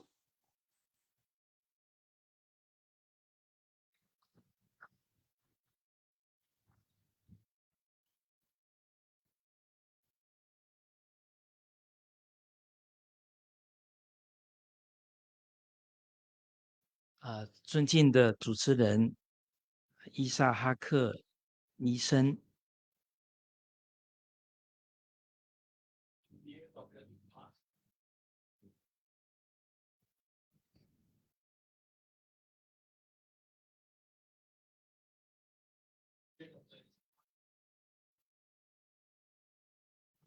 ，Yes, thank you.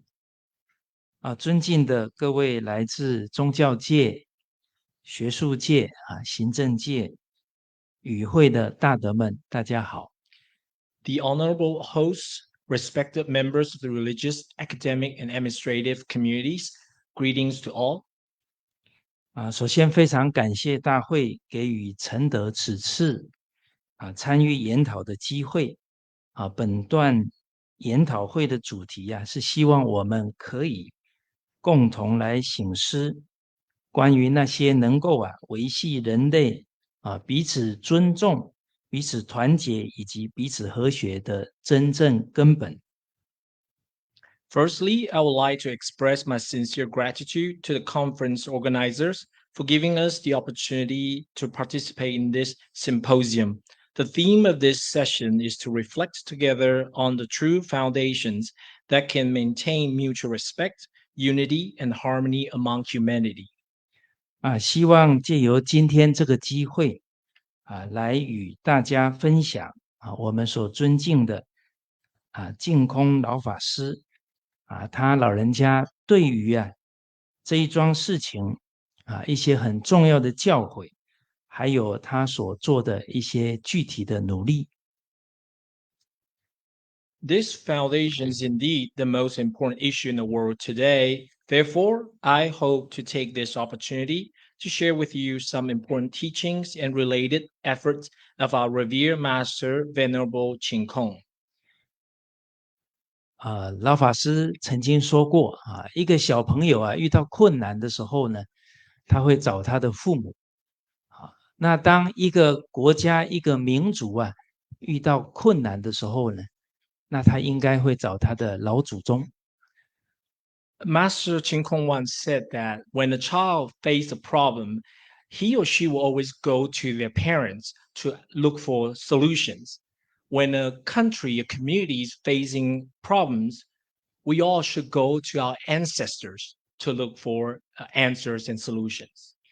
就像我们阿米尔博士刚刚有提到我们的首相从这个古兰经里面找到这个马蒂娜这样的一个理念这个也是跟我们的祖先先知们学习。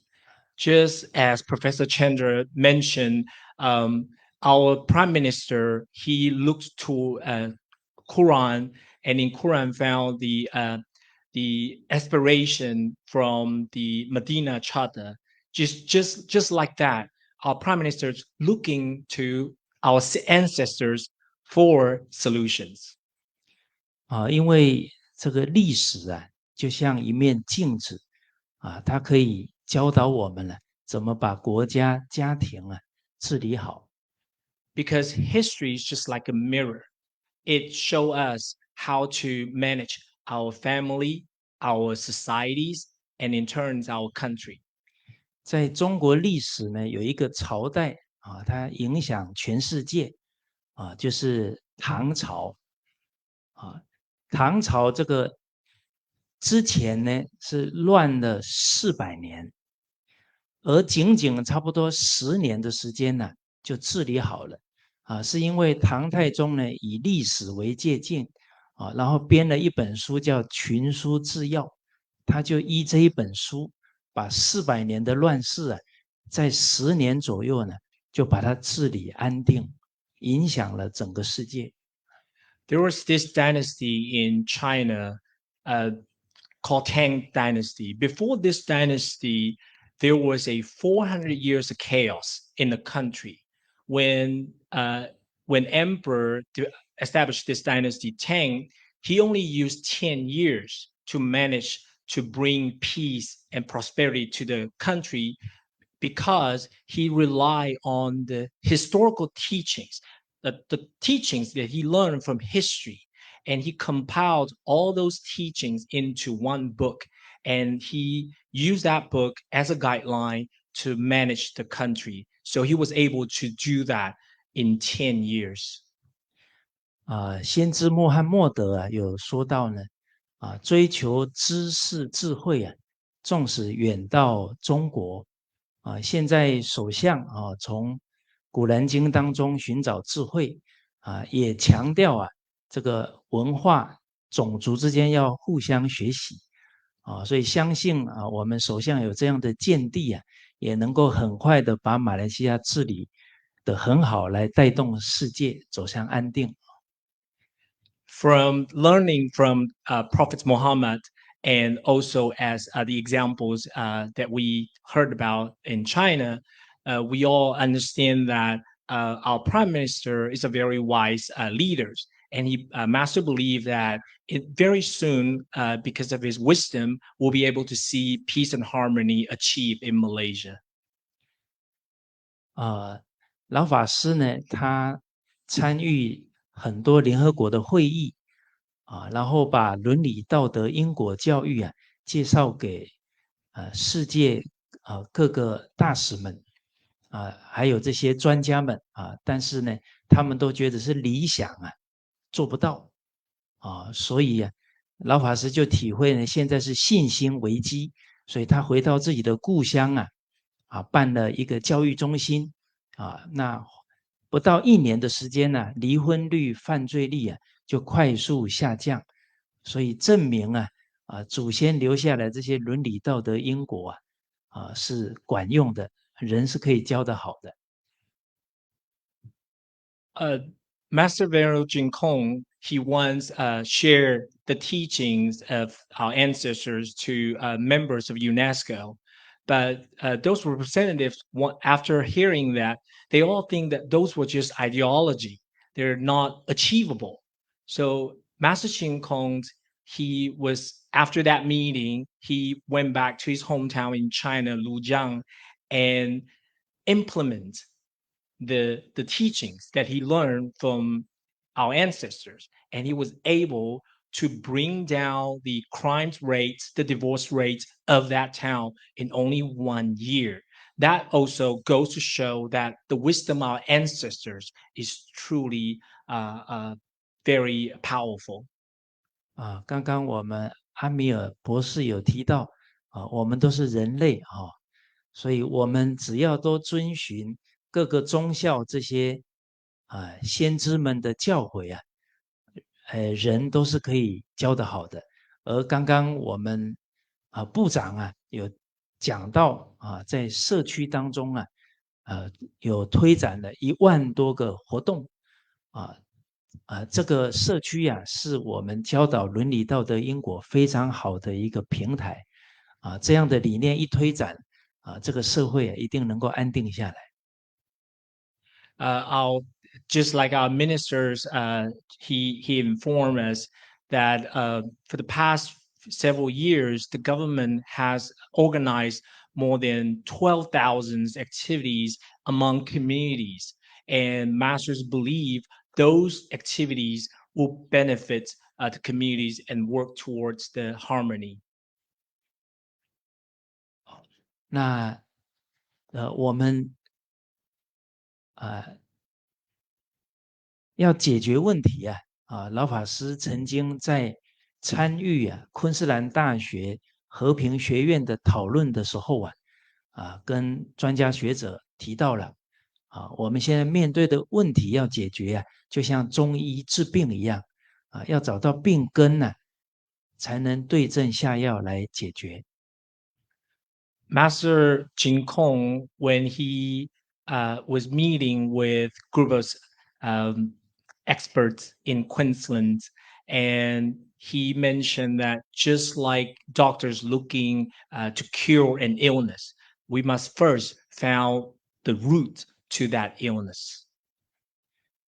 那我们看看呢，现在整个世界从个人的身心、家庭到社会到底出现了哪些问题比方说身癌症很严重心呢现在忧郁症呢很严重。When let's look at the community at large. Today, we are having a lot of problems, both on the outside and the inside. Physically, we have cancers, and mentally, depressions. It's very scary, and in communities, there are a lot of chaos. 我们的身心假如不和谐要再跟他人和谐是不容易的。If we can't find the peace and harmony within ourselves, both physically and mentally, how can we find peace without? 按照统计呢，19世纪最大的挑战是心脏病，20世纪呢最大的挑战是癌症，21世纪最大的挑战是忧郁症。现在忧郁症有一些国家地区呢，可能都已经超过2成人有这个情况了。In the 19th centuries, the first cause of mortality rate was cancer. No, 心脏病heart attack was heart attack. And then the 20th centuries was cancer. The 21st centuries, it's depression. And in some countries, currently the population, about 20% of the population suffers from depression. 而忧郁症是心病得要用心药医了。这个心药就是我们东西方这些宗教经典里面的教诲才能够解决这些问题。Depressions comes from the mind, and we need cures for the mind, and the cure lies within the scriptures of both the Western religions and Eastern religions, the wisdom in those scriptures.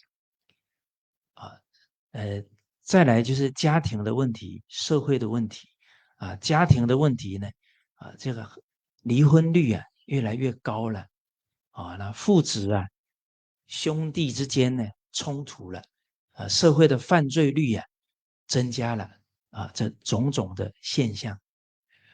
We look at families, we have couples divorcing more and more often. And also within family members, there always fight and conflicts, and the societies are filled with crimes. 我们从身心、家庭、社会看这些种种问题好像很大，但是从根本上看呢，其实不复杂，就是人心的问题人心受到不正确的思想教育的问题。We may feel overwhelmed by all the problems we are facing today, both in the family and out in the communities. We may think that this is too complicated, but if we really look into the roots of all the problems, it's actually our human mind, because our mind's been disturbed, disrupted, and contorted. 孔子有说呢，君子喻于义，小人喻于利。而老法师提到了，现在呢，从幼儿园就教他竞争竞争在提升是斗争，斗争在提升是战争所以从小给他教错了，他就很难不跟人冲突了，就教出小人出来了。A noble person values righteousness, while a petty person values personal gain. And today, at the educations that we are teaching our children, we teach them to compete. We teach them to fight for yourself. And so we started this process in the wrong foot. So eventually leads to more conflicts and ultimately maybe even wars. 孟子在2000多年前也提醒饱食暖衣，逸居而无教啊，则近于禽兽。就是只有物质的享受啊，人就会活得像禽兽一样啊。故圣人有忧之啊，就担忧这个情况。夫以五教，就教五伦大道。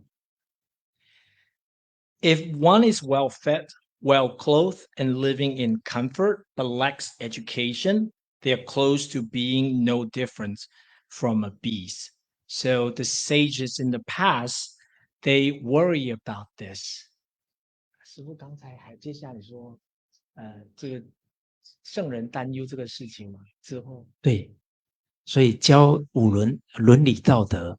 So the sages embarked on the journey to preach the teachings of morality and ethics. 所以这么多种种复杂的问题啊，其实就是人心能够从利欲转成道义啊，转成孝顺，转成尊重他人呢，这个问题就都解决掉了。So the aim and the process is to transform our mind from pursuing personal gains to filial pieties, to feel mutual respect. And with all the virtues in one's person's mind, all the problems can be solved. 所以我们现在要赶快把正确的伦理道德因果圣贤教育教给小孩，最好是从胎教就要开始啊。我们昨天那个李博士有提到。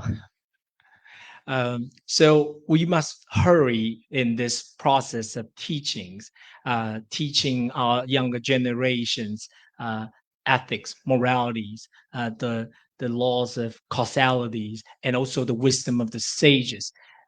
If we could start as early as during pregnancy states, just like Professor Lee talked about yesterday. 而我们现在呢，老法师有提到我们把4种关系处好就可以将世界呢带回来和平就是宗教与宗教平等对待，和睦相处种族与种族政党与政党，国家与国家这4种关系处好，可以再走回和平。Master Venerable Chin Kong believed that if we could manage and maintain good relationship between religions and religions, 就是races and political parties, and in turns countries. He believed if we could manage the good relation between these 4 areas, the world peace will be achievable. 而这4种关系呢，从宗教跟宗教下手，因为信宗教的人很多，就可以带动这个族群带动政党，带动国家。And among this, out of these 4 areas, religions is the first one, and it's the first one for us to tackle because many people are religious. If we could bring religions together, races, political parties, and countries will be able to bring together. 而这个所有的宗教其实都是教导伦理道德因果还有圣贤智慧，所以我们是可以有共同的见解，求同存异来教育大众。All religions preach about ethics, the law of causalities, and moralities, and the wisdom of the sages. And so if we could find the common ground and integrate differences, this is totally workable. 而这所有的教育的核心就是一个爱字就是神爱世人所以这个只要懂得爱人就会去尊重人就不会去伤害人了。At the heart of the teaching, it's love. God's love for humanity. So if we could find love within ourselves, we'll be able to love other people. 而这个没有信宗教的人呢，看到我们宗教跟宗教之间假如有不和谐冲突那这个没有信宗教的人觉得你们讲神爱世人，讲博爱是假的，他们不相信宗教了。Those that do not have religions, when they look at religious people and they don't see harmonies among them, and we at the same time preaching about love, about God's love, how would they be convinced? They would think that this is all making no sense. 所以我们宗教跟宗教能够互相团结互相学习，然后都回归到圣贤教育的人，这个没信宗教的人对我们才有信心。If we could all work together, find harmonies, and also goes back to the educations in our religions, and then the people that don't believe in religions, they will finally believe us. 这一次呢，我们澳洲晋中学院在我们汉尼夫先生带领下来了很多我们各个宗教的这些代表长老们甚至还有很多年轻辈的，他们在图文巴推展这个宗教团结推展得很好，10多年了他们的经验呢也在2016年都在联合国发表而且他们这个成果一直还在做所以很难得他们来了，大家也可以跟他们取经具体应该怎么做。We have our delegates and representatives from Australia, and over the years they have made great efforts in promoting peace in Toowoomba, and they are here with us. Especially, we also have youth from Australia, and masters urge that our guests today, please interact with them, talk with them, and hear their stories, and they have much to share with us.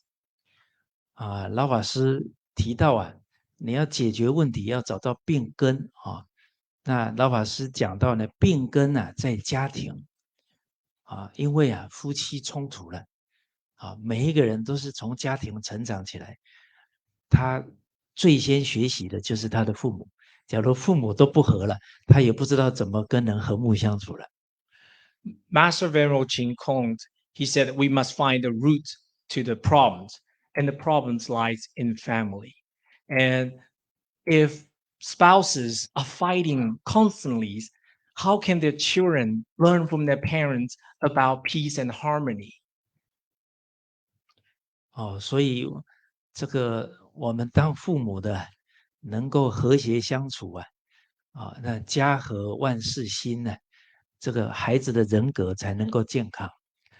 There's this one saying in Chinese, a harmonious family brings prosperity. So if husband and wife could, live together happily, and the children could learn so much from their parents, and this is how we solve the conflicts.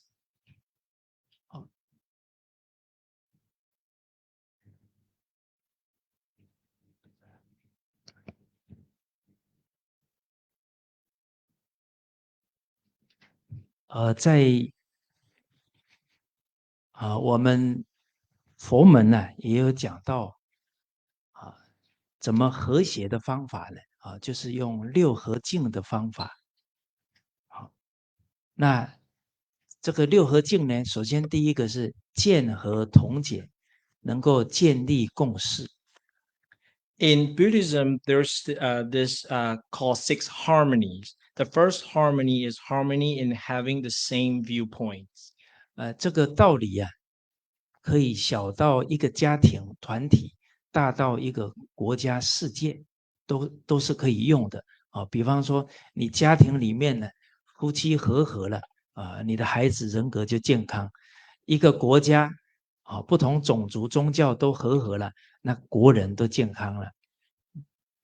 This very teaching, it could implement it as small units as one family unit, And if the family can find could share the same viewpoints, this family will achieve harmony. It could also go as large as one country. If the nations all have the same viewpoints, this nation will be in harmony. 在我们不同宗教之间要能够建立共识啊，那老法师谈到了我们的这个上帝真主他有慈悲，又有智慧、大能能力他在古代呢因为这个交通不方便呢，所以他必须视线很多身去适应每一个地区的这个习俗他的生活状况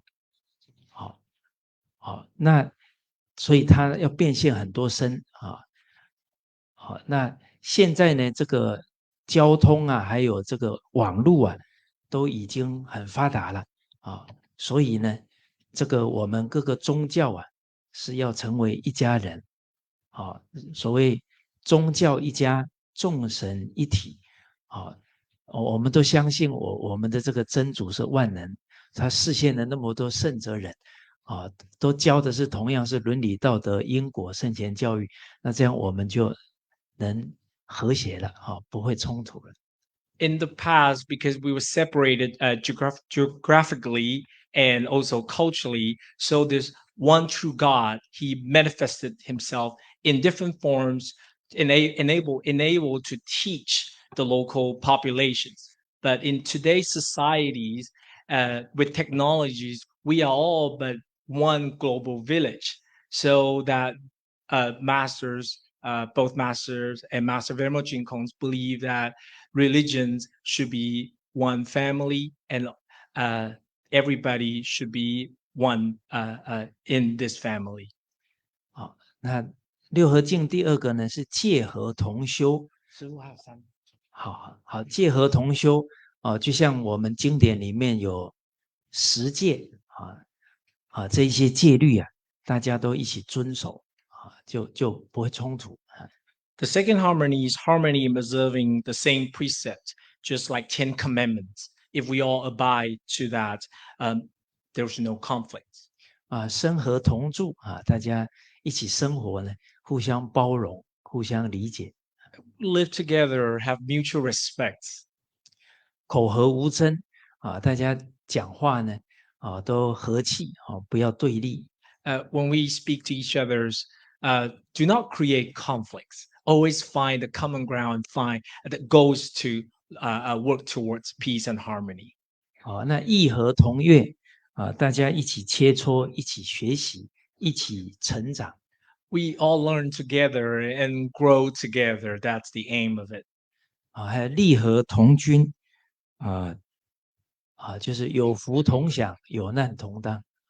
We share the fruit out of our hardship, and also we conquered our problems together. 就像老法师当时候在新加坡的时候伊斯兰教要办一所公益的职业学校缺了资金老法师就发动这个整个佛教徒来办园游会把这一笔资金筹到了，帮助这个伊斯兰教成立这个学校。In Singapore, and a local Islam, they tried to establish a vocational school, but they did not have enough fund. So when Master Ching Kong heard about this, he brought together the local Buddhists, and they held a charity event, and they were able to raise enough fund to help the local Islam to establish this school. 那把好的宗教教育要传出去要有人才要有人才所以希望我们这个马来西亚可以各个宗教大家常常在一起，然后呢这个能培养出人才出来那又用一些传播媒体来讲经典不中断相信可以带动全世界都回归到各个好的宗教教育里。If we could continue having talks like today's, eventually cultivate enough educators and teachers that will go out into the communities and preach the teachings of respected religions. Masters believe that this peace that we're talking about today can be attained. 那以上是承德此次跟大家分享的内容，也请大家多多指教谢谢大家。It's been an honor to have been able to share the above content with you. I welcome further comments and criticisms. Your inputs and feedback in this regard will be highly appreciated. Thank you. Thank you, Honorable Cheng Dei. I'm sure there was a lot of wisdom shared on the topic that we are deliberating, that is the foundations of building respect and cohesion. Now we move to the other speakers. When you become venerable, you get 30 minutes. But for now, each one have 10 minutes only. Okay. To help you, I will put the timer in front of you so that you boleh tengok. By 10 minutes, the timer will come. Is it working? You watch here. Right, saya perlukan slide. You can speak there.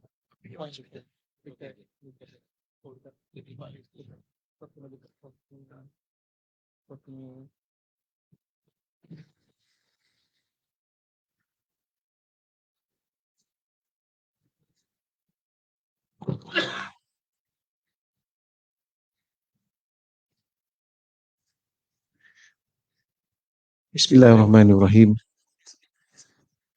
Alhamdulillah Rabbil Alamin. Wassalatu wassalamu ala asyrafil anbiya wal mursalin wa ala alihi wa sahbihi ajma'in.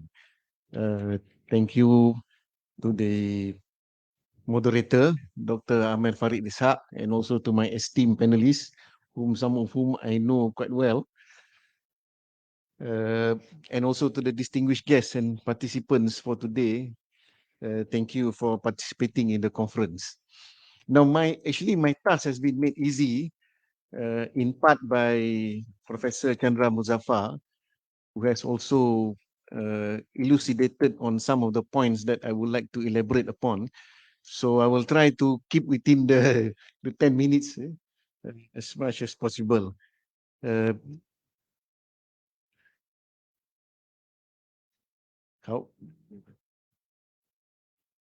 Okay. Now, since the topic is on foundation for respect and cohesion, I would like to introduce, or rather, it is not something new, but which is already been expounded by other people before this, that in the Quran, Allah SWT has mentioned about human dignity. And this one has also been touched upon by Haji Jamal in his speech earlier on in Surah Al-Isra, ayat 70, وَلَقَدْ كَرَّمْنَا بَنِي Adam. And we have certainly honored the children of Adam, because we are all sons and daughters of Adam, Prophet Adam. And Allah said, Allah has carried them on the land and sea and provided for them of the good things. So that means in this ayah or in this verse of the Quran, Allah mentioned the children of Adam, including Muslims and also non-Muslims. Allah has honored. And Allah has mentioned in another verse is that Allah has created human beings in the best of creations. لَقَدْ خَلَقْنَا الْإِنسَانَ فِي أَحْسَنِ تَقْوِيمٍ. Allah has created human beings in the best of creations. Now there's another verse as well, which is also been touched upon by Haji Jamal in the morning, wherein Allah mentioned in Surah Al-Hujurat, this is a very often being mentioned, quoted by many people, where Allah mentioned that, "O mankind," because of the time I only can read the English translation. "O mankind, indeed we have created you from male and female and made you peoples and tribes so that you may know one another. Lita'arafu." And I would like to add upon what Brother Jamal said in the morning. Lita'arafu means not just to know one another, but also to work together, to cooperate together, to collaborate with one another. That's the real meaning of lita'arafu. Just not only to get your phone numbers or your names, but also to work together, but to cooperate. Indeed, Allah mentioned, "The most noble of you, inna akramakum indallahi atqakum." The best among you in the sight of Allah is the most righteous of you, and indeed Allah is knowing and acquainted. Now, Professor Chandra Muzaffar talked a lot about Madinah Charter also this morning. I would like also to touch upon this. The Prophet Muhammad sallallahu alaihi wasallam instituted one particular clause in the Madinah Charter which describes the citizens of Madinah as one ummah, one nation. This is in clause number 2, wherein the Prophet, and I totally agree with Professor Chandra Muzaffar, that this is the work of a human being. It's not the wahyu or the revelation from Allah SWT, but the work of human being. He took 2 years to come up with the Madinah Charter, and you can imagine within those 2 years the negotiations, the discussions between the citizens of Madinah to agree to the charter. It took him 2 years to build on this. But in clause number 2 is very, very, very pertinent in the sense that Rasul SAW, the Prophet, refers to the brotherhood of humanity, irrespective of race and religion. When he mentioned in clause number 2, you are one ummah. Kalau if in the Malay translation, kamu adalah satu umat manusia, a nation of human beings. And this forms the foundation of the plural society of Madinah. Professor Chandra Muzaffar was correct in saying that in Madinah it's a pluralistic society.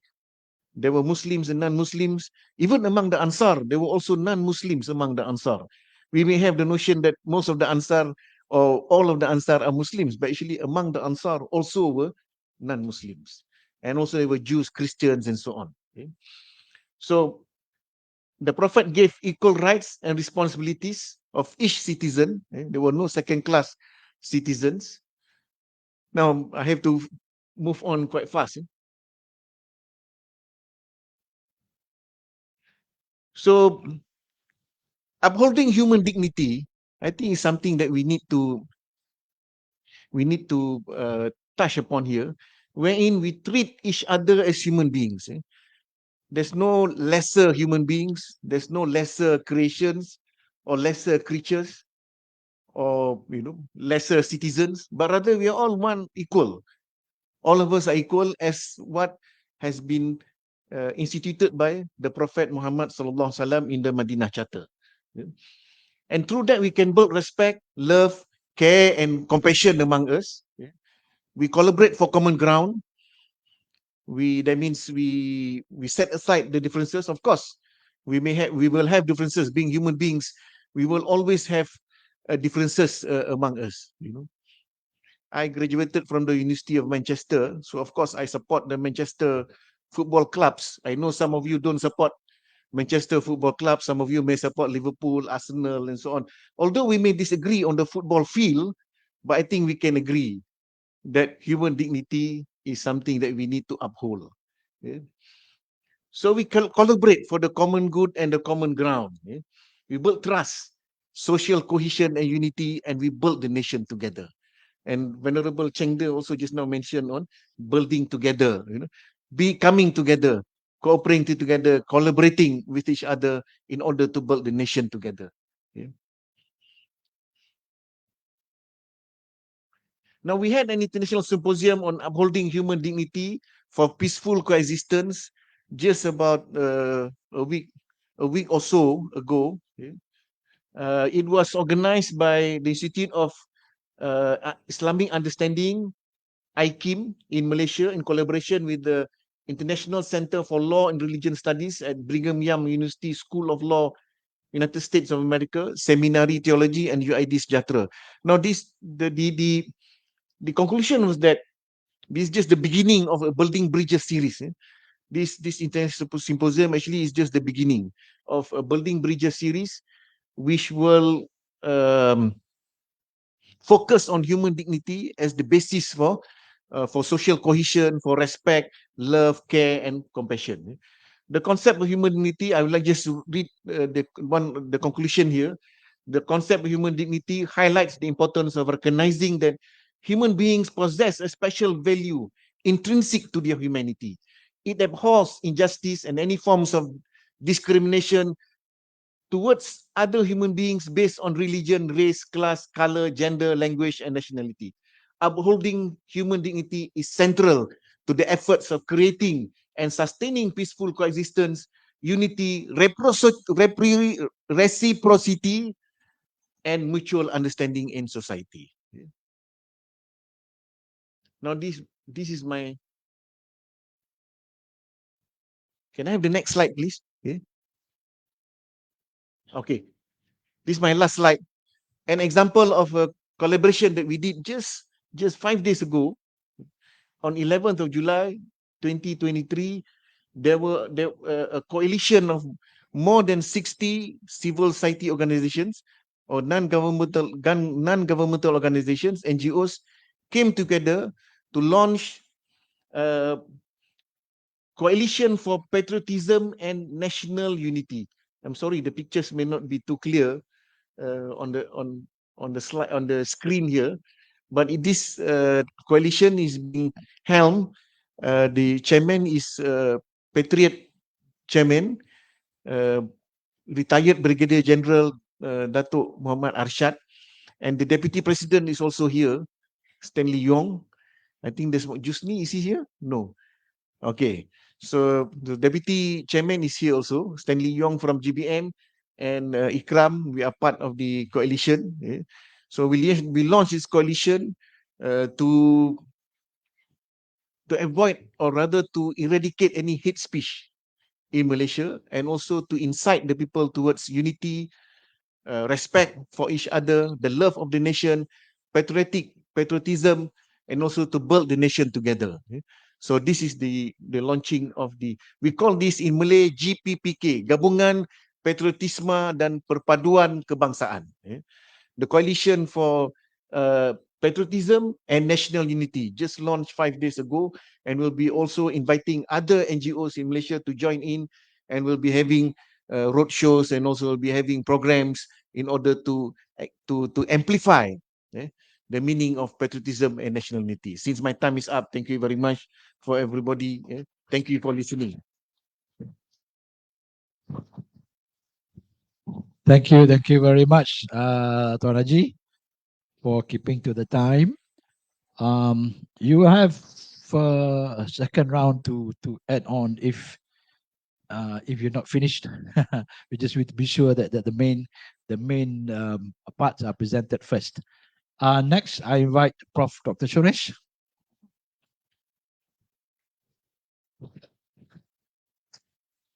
Respected elders, beloved brothers and sisters, this is a beautiful gathering, and we always look forward to this gathering because these are a group of people who will never do any harm to anybody. You are the people who will always promote harmony, unlike the people who are outside. Sometimes they do. But the main thing is that the real reason why disharmony happens is because of misunderstanding. There's this guy who came to the priest and told the priest, can you pray for me? He said, yes. What is your problem? I have a hearing problem. Come here. And then he put his hand on his ears, and he put his hand on the heart, and he continued to pray. And he asked the whole congregation to pray and pray and pray. And after 10 minutes, he asked him, how is your hearing? He said, my hearing is the same, but I was referring to my court hearing next week. So the issue here is that most of the time, most of the problems arise from misunderstanding. And it's the whole problem. So now I just want to show you some of the things that we have done This is a group of people, friendship group of interreligious service, where a group of people from ABIM, Angkatan Belia Islam, Council of Churches, Buddhist Vihara, Hindu Sangam, and the Gurudwara Council. Piling is here. There are quite a few members are here.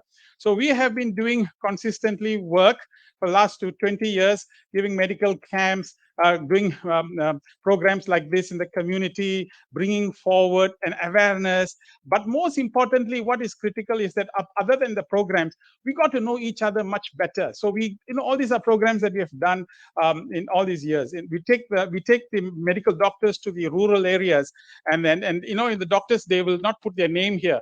They will put Hindu, Christian, or Muslim, and everything else, so that the people out there know that they are being treated by doctors who come from different faiths. And the treatment still works, So this is the we have had a football session, planting trees in the schools, like that. So many activities have been launched throughout. We have got interfaith youth choir, interfaith orchestra, interfaith drama, and we have taken the drama to various places in the country. We have done medical camps. And one of the best reasons why we can unite, very interestingly enough, and I just want to let you know, actually, when you say unity, I mean, how can you measure that? We just come together and no, but the real measurement of unity is that come together to face a problem. For example, if you come together and go towards preventing drugs, okay, that means you have managed to solve a problem. Come together to solve society problems. That is what that's why we are united. That's why. So what we got together is all these youth from various religious groups who came together and volunteered, and they went and trained 13,000 University Malaya students for drugs, alcohol, relationship issue, time wastage, and smoking, which is a social programs. And that is why nobody really cares for what you believe. But I think everybody is concerned about what is the consequence of your belief. I think this is the most important thing. And this is a nice quote to remember, that if you believe something, we need to know what is the consequence of your belief. And if the consequence of your belief go towards promotion of health, promotion of care, promotion of love, do things that makes concern, then the non-religious people will know, hey, being religious, there is a consequence to being religious. And that's what we should try and reflect. Now, the main thing is, this is all the dramas that we've staged in many places, in many platforms. We have gone to Perak. When the flights got missing, MH gone, we all came together. We went to the mosque. We prayed. During the Buka Puasa, all the non-Muslims will gather in the mosque, and we prayed there also. And the Mullah Putrajaya became vegetarian on that day and gave us vegetarian food. And he gave sermon, and we also talked about it. The church father spoke. So creating that kind of harmony. We need to move beyond concepts and ideas.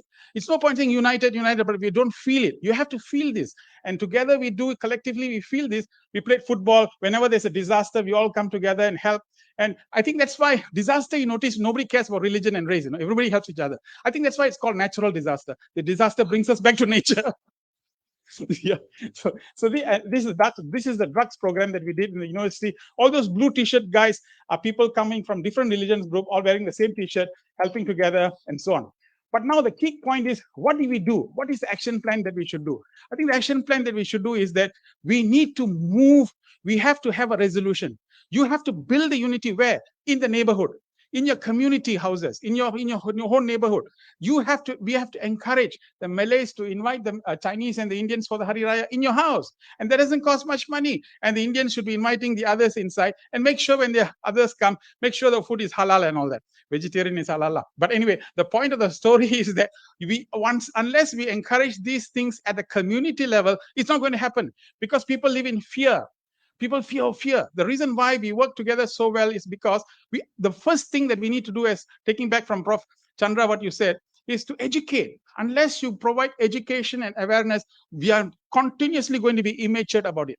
We will grow, but we will live in fear. We'll build in walls. People throw stones. You have two choices. One, either to build a bridge or to build a wall. Build a bridge and see what happens. I think that is what this community here must do to help the other people outside to do that. So number one, we need to bring back no point building huge tents and organizing many things to happen. It's all event management. And you and I know this. You spend a lot of money organizing these things, but it's absolutely no effect. spend a little, but go back to the communities. Just give them a little bit of dana and all that money and all that. Make that happen in the communities that you live. Number two, you have to have educational models. People here should become ambassadors of unity. You should take this back and create study circles within your community. Bring everybody together. Hey, why do you celebrate Hari Raya? Why do you celebrate Chinese New Year? We should have that class in the schools there with the community members. This is how you educate and make people. Those days, Rukun Tetangga, we all went out together.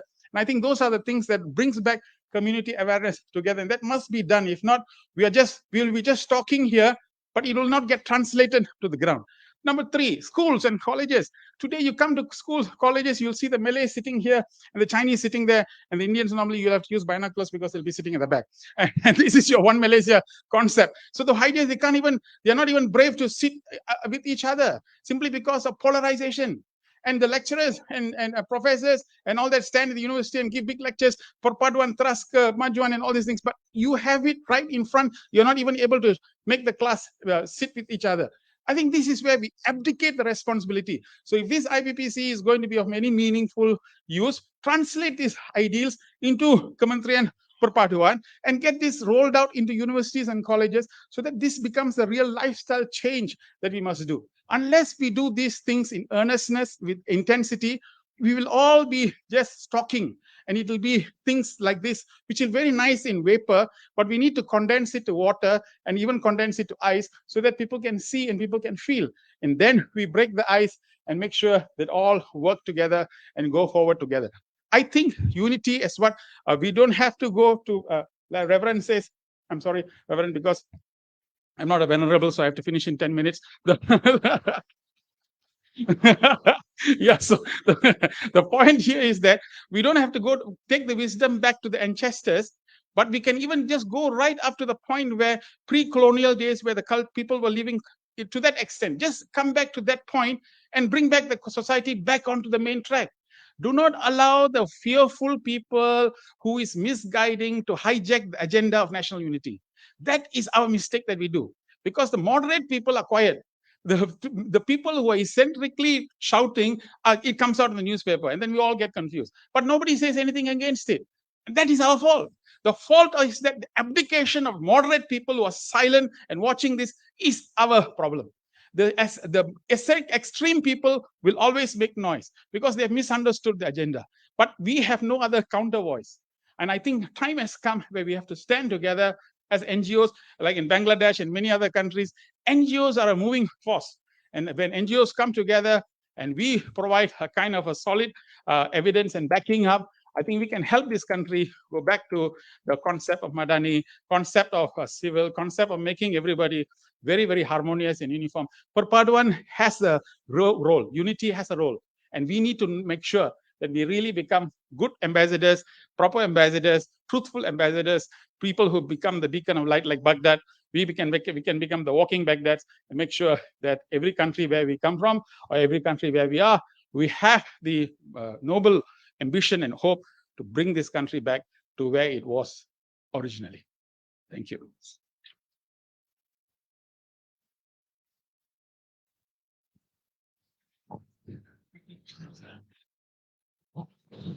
Thank you, Prof. As promised, he made you laugh. Now we have Dr. Lee Chin Mei.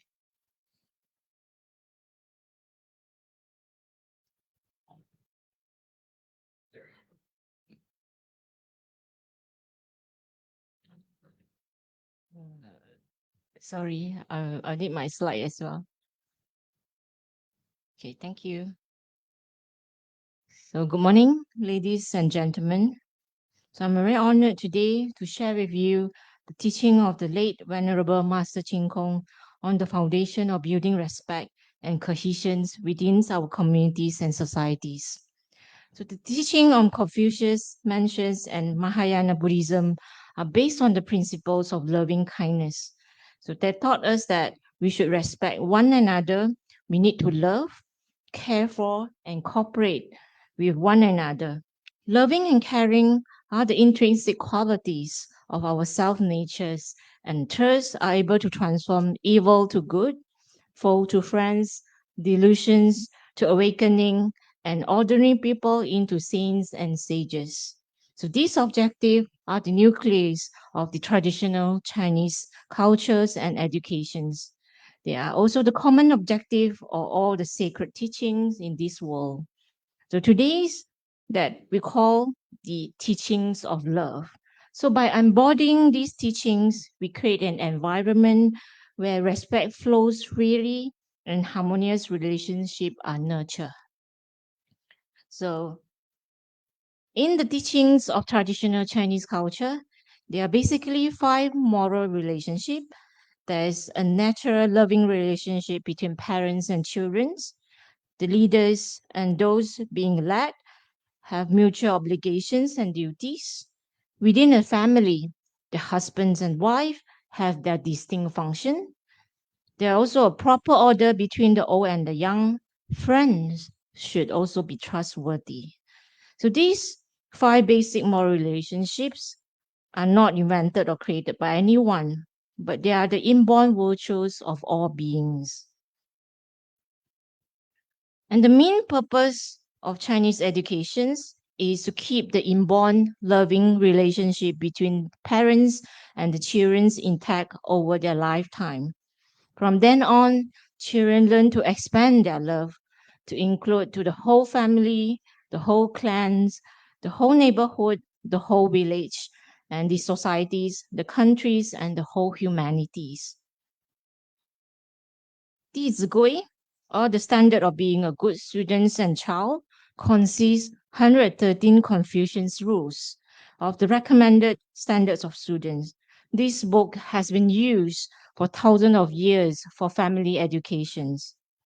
So in this book, 弟子规 says that we should love all people. So we need to extend our love, includes all beings and all the realms without any thoughts of hurting them in our words and deeds.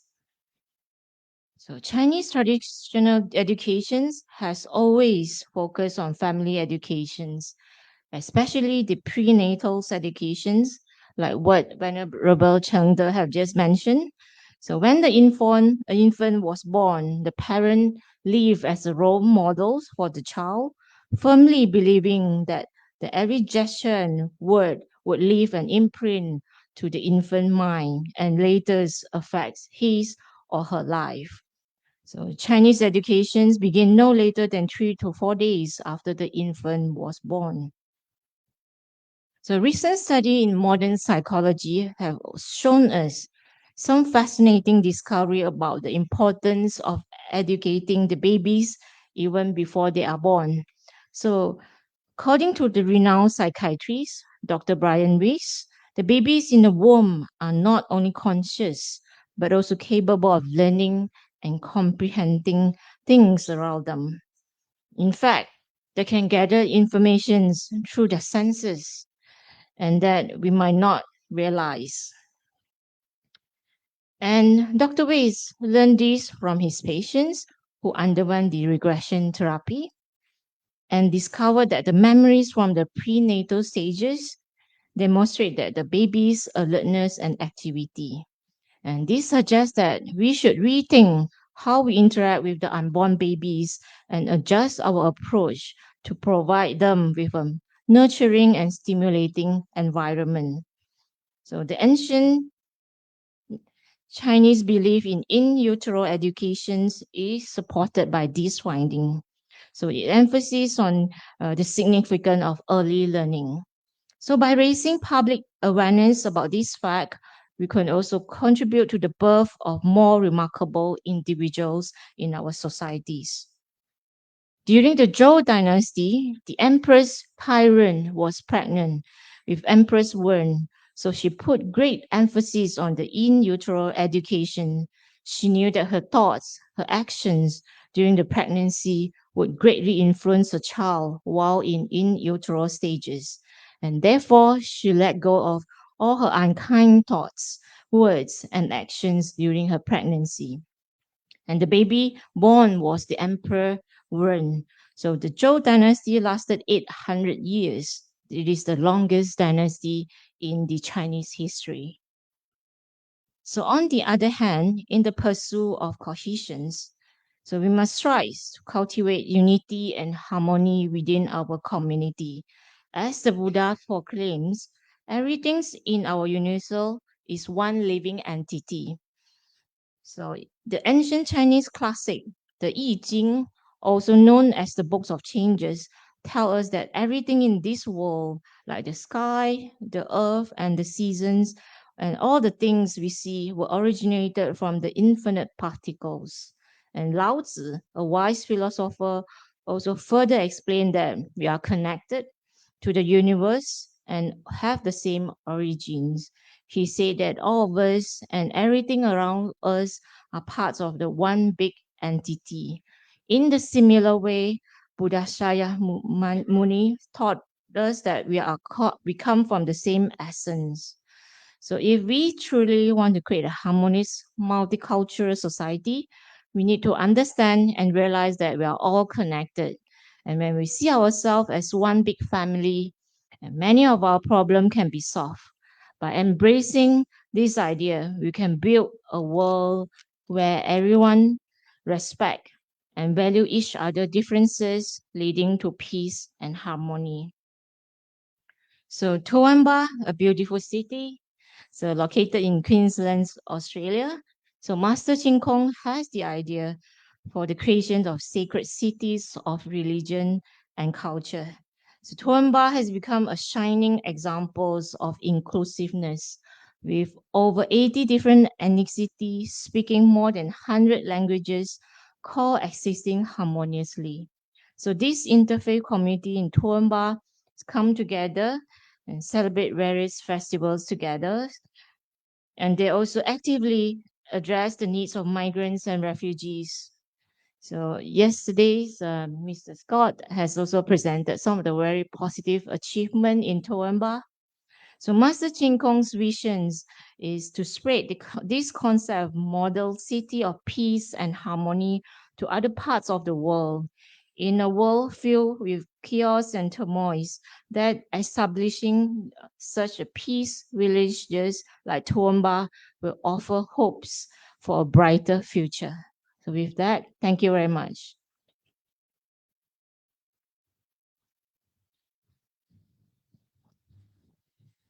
Thank you very much, Dr. Lee. Sorry, guys, I promised you second round, but I received a note from the organizer that we have to conclude because too many people in the audience are looking so hungry.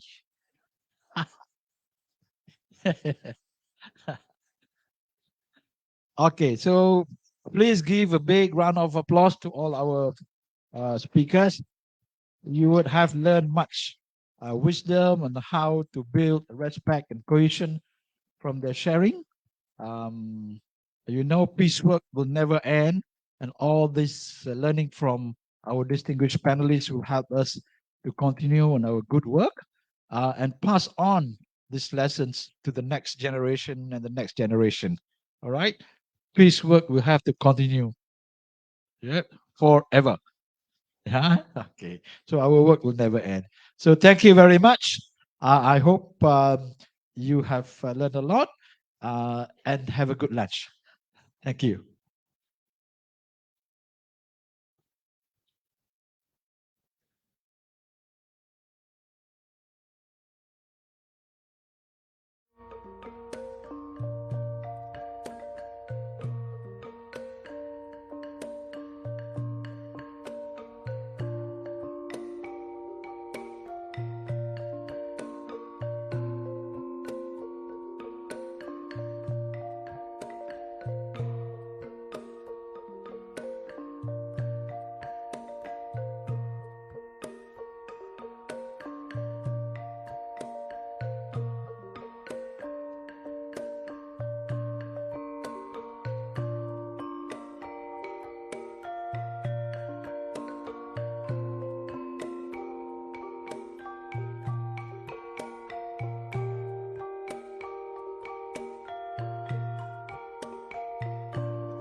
wabarakatuh and good afternoon, everyone.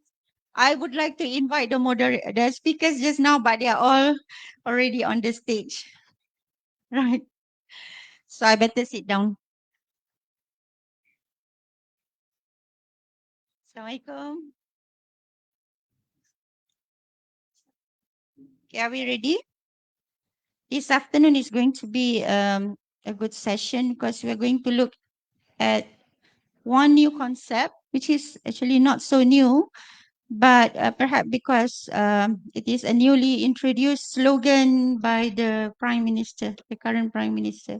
So let me greet our speakers for today. With me on the stage, on my very far right, we have Co-Episcopal Very Reverend Philip Thomas. And then we have Miss Evelyn Ray. Yeah. And then we have Professor Dr. Phyllis Chew. And we have Mr. Sardar Jagir Singh. And I am Haslina Ibrahim from the International Islamic University. And our session today, the title of our session today is How to Build Interfaith Collaboration Towards a Cohesive Madani Society. Before we begin, let me introduce our panelist or speaker today. Let me start with the Very Reverend Philip Thomas, the Co-Episcopal Orthodox Syrian Church in Malaysia. Reverend Thomas, you may not know me, but I kind of know you very long time ago. You know, I met you when I was still a student. That shows how senior and how experienced he is in terms of this interfaith engagement. So Reverend Philip is the director of the Community Center for Interfaith and Peace Initiative, the Orthodox Syrian Church in Malaysia. He is also the president of the Council of Churches Malaysia. He is the chairman of the Christian Federation of Malaysia. He is the president of the YMCA Kuala Lumpur, the Vice President of National Council of YMCAs Malaysia, and he is the advisor to Friendship Group for Interreligious Services, FGIS. He is the Vice President of Persekutuan Promosi Harmony Malaysia. Harmony Malaysia, it is yet to be launched, right? Harmony Malaysia, huh? Already launched? Oh, this is different, okay. And then he's the moderator of the Mission and Response Committee Asia Pacific Alliance of YMCA's APY. Oh, you hold many posts. I suppose you have very good profile, Reverend. And then, mashallah, these are so many important positions, and I believe we have the right person to speak today. But let me also share with all of you his credential. So he graduated in Bachelor of Divinity from the Orthodox Theological Seminary, Kottayam, Kerala, India in 1981. And he was ordained as a priest on the 6th May 1984 and elevated as a co-episcopal 1st December 1996. So that's very long. And then he completed the Asian Ecumenical Course of the Christian Conference of Asia in Seoul in 1986. Okay. And then let me also introduce, before we go to the session, Miss Evelyn Ray. Okay. Miss Evelyn Ray, then I have to check with my notes here. Okay. Miss Evelyn Ray is a retired physiotherapist. I should consult you after this.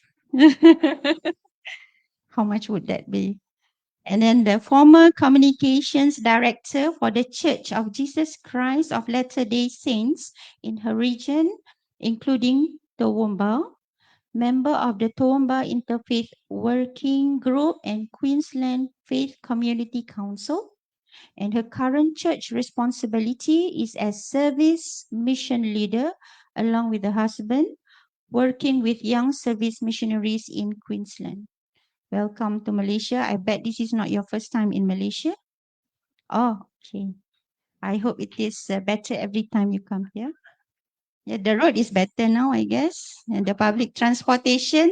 Yeah, on my way here, I saw, wow, that's good. I can go to Bukit Bintang more regularly to this day because the route is very good now.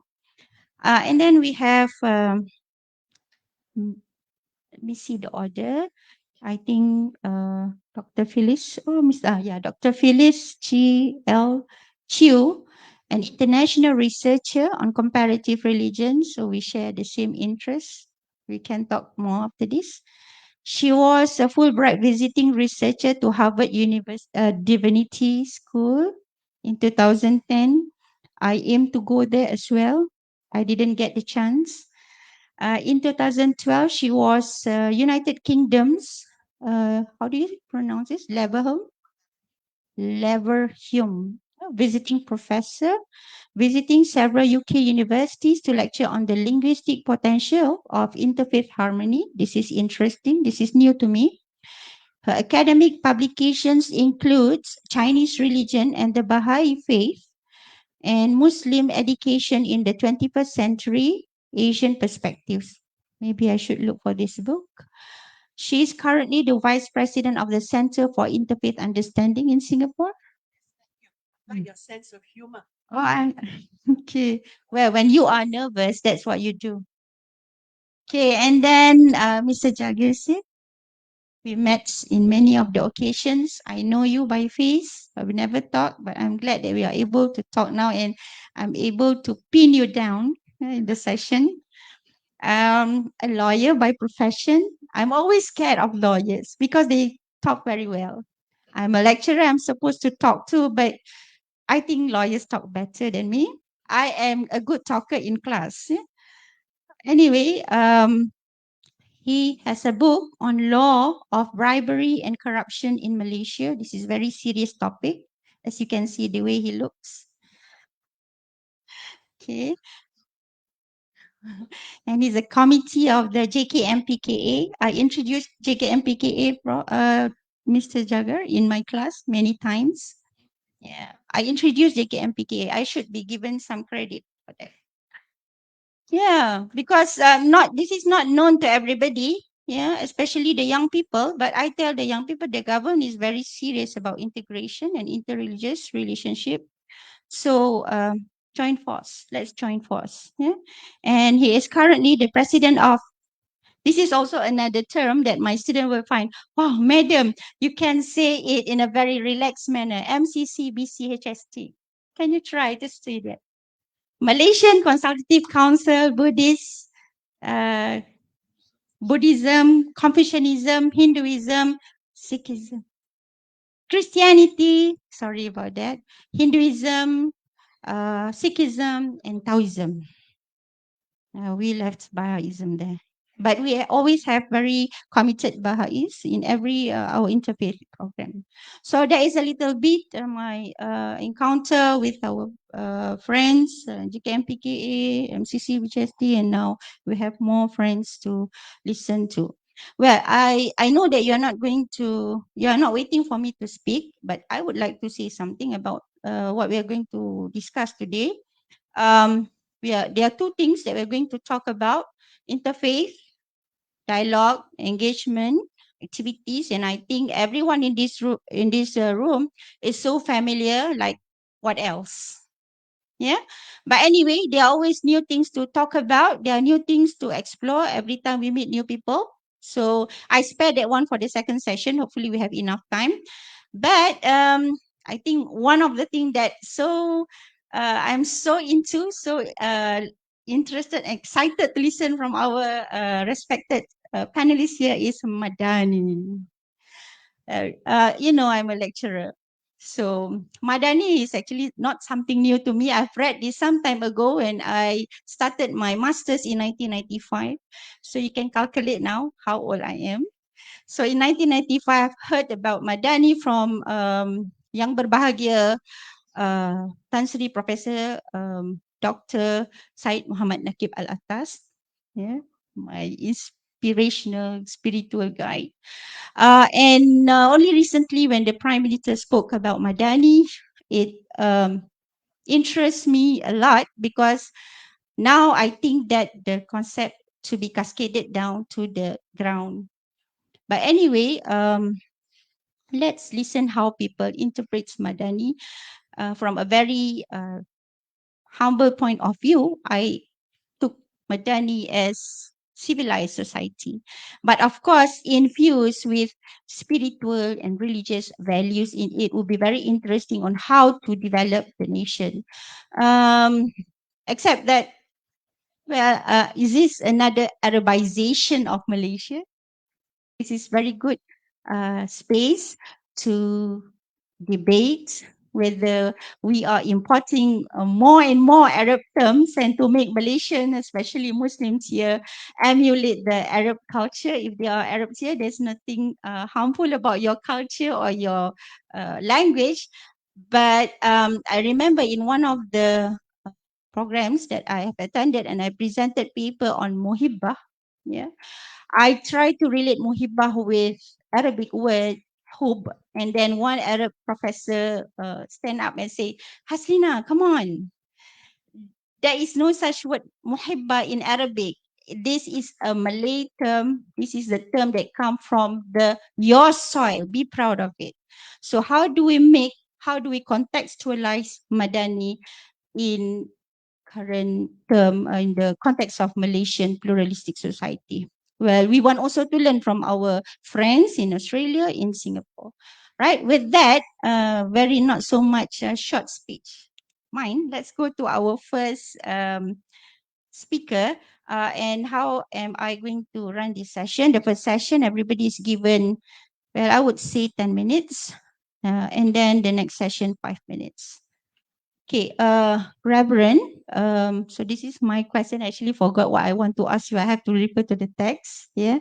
As the president of CFM, representing the views of the 9% Christians in Malaysia, this is statistic in 2010. Now we are 2023. I believe the statistics has increased a little bit.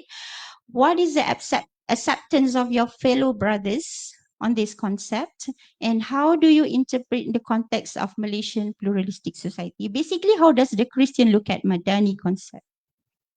Carry on. Yes. Thank you, Prof. Just to profile the Christian Federation of Malaysia, which is consists of three component bodies. Three component Christian bodies. One is the Roman Catholic Church. The second one is the Council of Churches of Malaysia, which consists of all the mainline churches. And their regional body will be the Christian Conference of Asia. And their the world body will be the World Council of Churches. They are the member churches, that is CCM. And we have the third component body in the CFM, that is the National Evangelical Christian Fellowship, NECF. So we have this wide spectrum of Christian traditions under this one umbrella called the Christian Federation of Malaysia, and which comprises about almost 90 to 95% of the Christians in our country. From the various traditions, there have been different efforts in trying to realize and forge unity, oneness, engagement with other faiths. At different times, we have done this. And I think now it is, the platform is right, historically speaking. I think there is a kind of a convergence because it is now publicly proclaimed that there is this Madani concept where we are looking forward to unity, oneness, respect, and tolerance, good governance. So all things that are good, although this was there even in the past. But I think this is now like proclaimed, and so everyone can now move in that kind of a direction. And I think there's a lot of positive response from Christians generally to engage in this kind of a positive, not just approach, but action itself. Perhaps this is in contrast with in the past we used to be concerned about questions of justice and questions of equity and things like that. But in this post COVID era, I think it's a kind of benchmark. There's an era that is different. And then I think we look forward to this convergence where we can build on something that is positive. That would be it, or this is only 2 minutes? Right. So I will elaborate on it. Okay. Yeah. Sorry. So being a professor, I just wanted to answer a question that is asked, but I forget that I'm a panel speaker at times.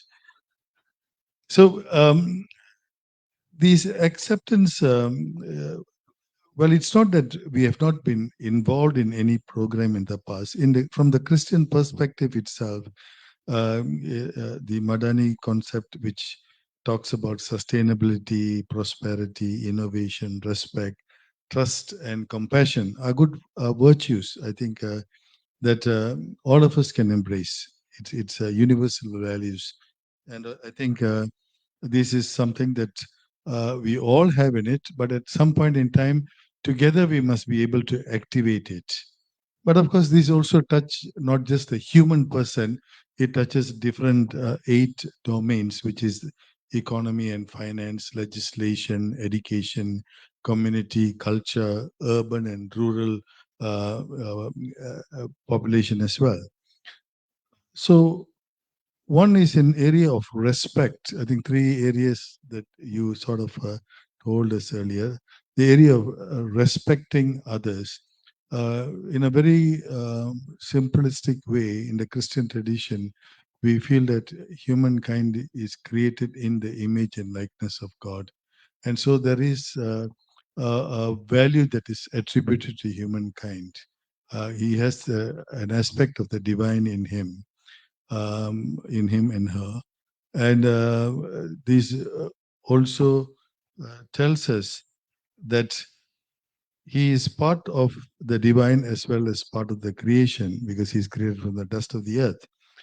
But at the same time, we also know that this image of God is not just restricted to anyone, it's in the whole of humanity. And the ability to see this in the others is the most important thing, that they are created in the image of God. And I think perhaps in the past, because of biasness and because of exclusivism, people are not able to see this in the rest of humanity. And I think, as I again go back to this thing, that this post-COVID era, I think some commentators would like to think of this as a very positive era, although there are many negative things like the Ukraine war, and then all these are also post-COVID realities. The French commentator Jacques Attali, who was also the advisor to President Mitterrand in the past, who is also a social commentator and educationist banker. When he was asked about the post-COVID era, what will society be like, and what is the most important virtue that is should be prevalent in the post-COVID era, and he said it is altruism. And that should be the quality, or that should be the virtue that must be predominant in the post-COVID era. And so I believe that with the announcement of the Madani concept, and in our understanding of the kingdom of God in the Christian teaching, that the kingdom of God is here. So in other words, kingdom of God is not a kind of a rule by any religious personnel, but rather that you allow God to rule you. You are ruled by God and not by negative forces. So that means the best comes out in you, because you are created in the image of God, and so you are the good template. And God will be able to, if God rules your life, then the best will come out. They also see the teachings of Jesus Christ in the Beatitudes, which again tells about which translates from the 10 commandments, and this is about intention of people. So adultery is no more someone physically committing adultery, but even if you have the thought of it, that is adultery. And murder means not just physically killing a person, but even if you call a person you fool, then you are liable of murder. You know what I mean? So your intentions are important. And so there's a high translation of these virtues and values in the Christian perspective, at least from the time of Christ. So how will these values of respect? So respect is very important. Number two is trust. So any kind of interfaith collaboration must have a certain level of trust, and that's important. That is very basic, because we should not be suspicious of each other when we go into interfaith collaboration. And if there are such suspicions in the past, I think that has to be dealt with, and we have to see and forge ourselves in a new way. And also the element of compassion. And I think that's a great virtue. And what Jacques Attali said, resonates here.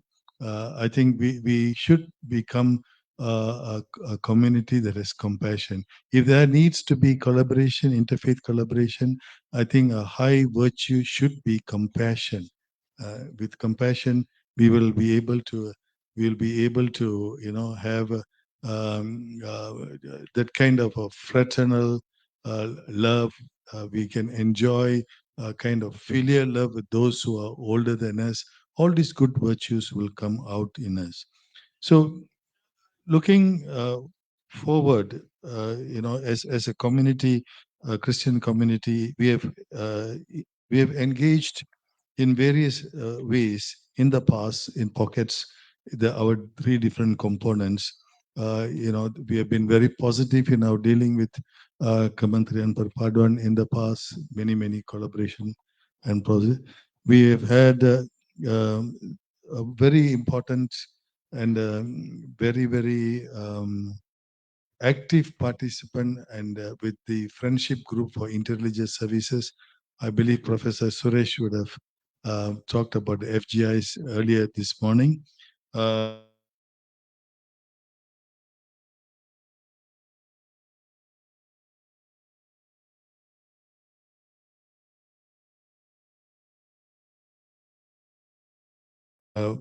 With the Majlis, MCC, BHST, we are also one of the component bodies. In a very micro level, like in the area of brickfields, we have had actually 2 harmony walks, whereby all the people of all the places of worship in brickfields. Brickfields is a classic example of a place where we have all the places of worship except a Gurdwara.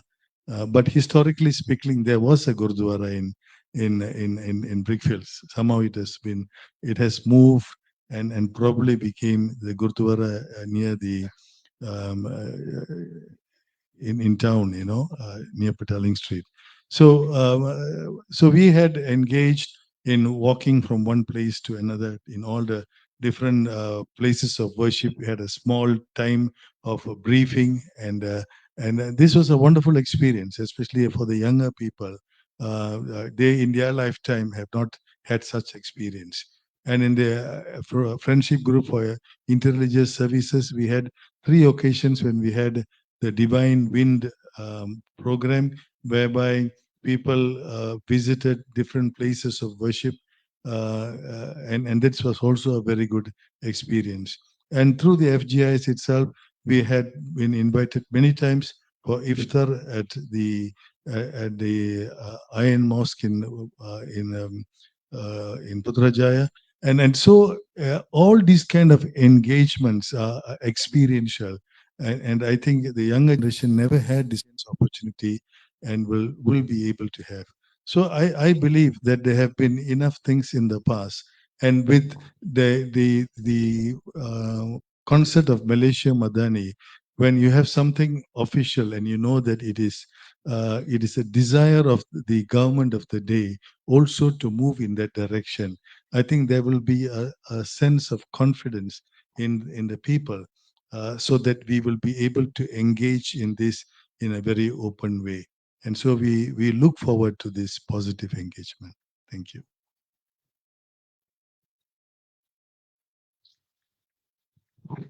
Thank you, Reverend Philip, for your explanation.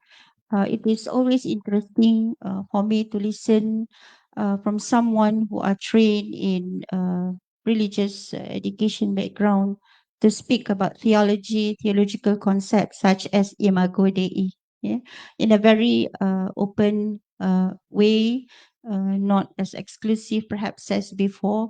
And this is also what I have been doing in the university, in my department, trying to open up the mind of the people that despite the very unique theological concept that we have in our respective religion, but that does not mean that we cannot relate it to a more universal concept, as you have explained it just now when you talk about. That's why I purposely ask you about compassion, yeah, about trust and compassion, because compassion is also another important doctrine in Christianity. Yeah, thank you very much for your explanation, and we will come again to you in the next round. So now I go to Miss Evelyn. Sorry again for this. Yeah, the question is, you are the director of the public affairs, the Church of Jesus Christ of Latter-day Saints in Australia. We would like to hear your impression, because yeah, I'm not so sure whether this is the first time that you encounter the phrase or the word Madani, but we are very much interested to know your impression and your views on the Madani concept, and how do you think this Madani is going to work for us Malaysian? We need to listen from external experts. Please welcome. Thank you very much. I feel like the dinghy amongst the tall ships.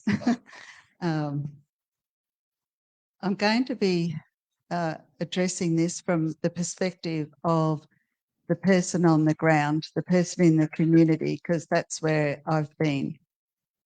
The concepts aren't new to us as members of the Church of Jesus Christ of Latter-day Saints. We've asked on a daily basis to be the very best person that we could be, both in our faith, in our families, amongst our friends and our friendships, in the community, looking after the poor and the needy, to be of one heart, one mind, and to dwell in righteousness. The Madani concept is asking everyone to develop good values to help in the creation of a peaceful and prosperous future for the nation, also giving each person the opportunity or creating an atmosphere whereby each individual can reach their desired potential and all facets of their lives, creating bridges rather than roadblocks. I know that can be done, but it will take time and great effort. We need leaders that will live these principles and encourage others to follow their example. The hope is that the people will catch the vision and want and desire to make the change. I've got 3 stories.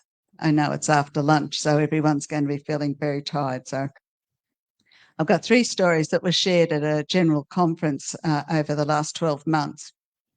One was by an apostle, Elder Uchtdorf, and he comes from Germany, and he talked about a grand piano needing to be moved from the main meeting place into a cultural hall where they could have a musical event. So these men got round this grand piano. None of them were professional in piano moving, and they tried all different ways to be able to move this piano. They went from height to size. Everyone had their ideas, but they could not move the piano. Then one come in and said, everyone get in, get close, lift where you stand, and we'll be able to move it. So they all got in very close, lifted where they stood, and he said that the piano just moved as if it was on air into the next room where it needed to be. So the key is lift where you stand. So just remember that one. The next story is about a national bicycle team of Great Britain. They were the laughing stock of the cycling world. They had a handful of gold medals over the last 100 years.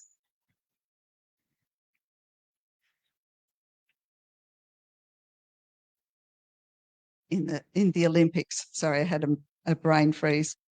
And in the Tour de France, which is a well-known French competition, they had no wins in the last 110 years. So much so that companies that sold bikes would not sell bikes to them because they thought that would damage their reputation. And it was like that until 2003, when small changes were made that changed the trajectory of the cycling team. They hired a fellow by the name of David Brailsford, and he committed the strategy of marginal gains, making small improvements on everything. So he said, take everything apart on the bike, everything apart on their gear, look at the training regimes and make a small improvement, 1% improvement. And so they did that. They did the statistics and they went through it. And over time, these minute improvements led to stunning results. So much so that over the past 20 years, they've won the Tour de France 6 times. And in the past 4 Olympic Games, the most successful across all cycling disciplines. So that's when they've just made small improvements in every area. And I think if we can do that in our personal lives, one-on-one, and then touching the lives of the others, trying to share the things that we've experienced, then what joy could be brought into our lives and the lives of others. I've got another little story. Sorry. I had a cold and I took some medication. Now I'm as dry as anything. I know. My tongue's hit my mouth. So now this story comes from our very early church history. So when the church was first formed in 1830, many members, as they heard about the church and wanted to join the church, they gathered, and they gathered from all around the world. So this was not multi-faith, but it was certainly multicultural as people came in, and they were moved from one area to another. And because they were industrious and they were strong in their beliefs, the communities didn't like it. And so they were persecuted until they ended up out in Salt Lake. And General Kane and his wife visited with a woman and her family called Matilda King. And she had her dinner on the stove. It was all just about prepared, and they had these guests that had come in. And 4 American Indians came in, looking like that they were happy to sit down and have a meal. They weren't invited, but they were there. And Matilda spoke to them in their own language, and they sat down on the floor with happy faces, expecting to be fed. And Elizabeth said to one of the children, "What did your mother say to those men?" "Oh," she said, "these people came in before you. I've only cooked enough for them. But if you sit down on your blankets and wait, and I'll call you when dinner's ready. And I've got yours sitting on the stove being prepared." And Elizabeth said, So does she really mean she'll feed them, or does she mean she'll give them the scraps at the kitchen door? And the son said, no, she will feed them at the table, just like she will you, and sit beside them. So from that, unity is enhanced when people are treated with dignity and respect, even though they are different in outward characteristics and beliefs, which we're, which is a challenge across the world, not just here, it's across the world. So Michael Dunn, an elder of the church, said this year, every effort to change we make, no matter how tiny it seems to us, just might make the biggest difference in our lives. Just like that 1%. If we work on things in our own lives, help our communities, our families improve, whether it be in our scripture study, in the way we treat each other at home, that will then translate out into the community. If we apply these principles in our lives, things are going to improve, just like the bicycles.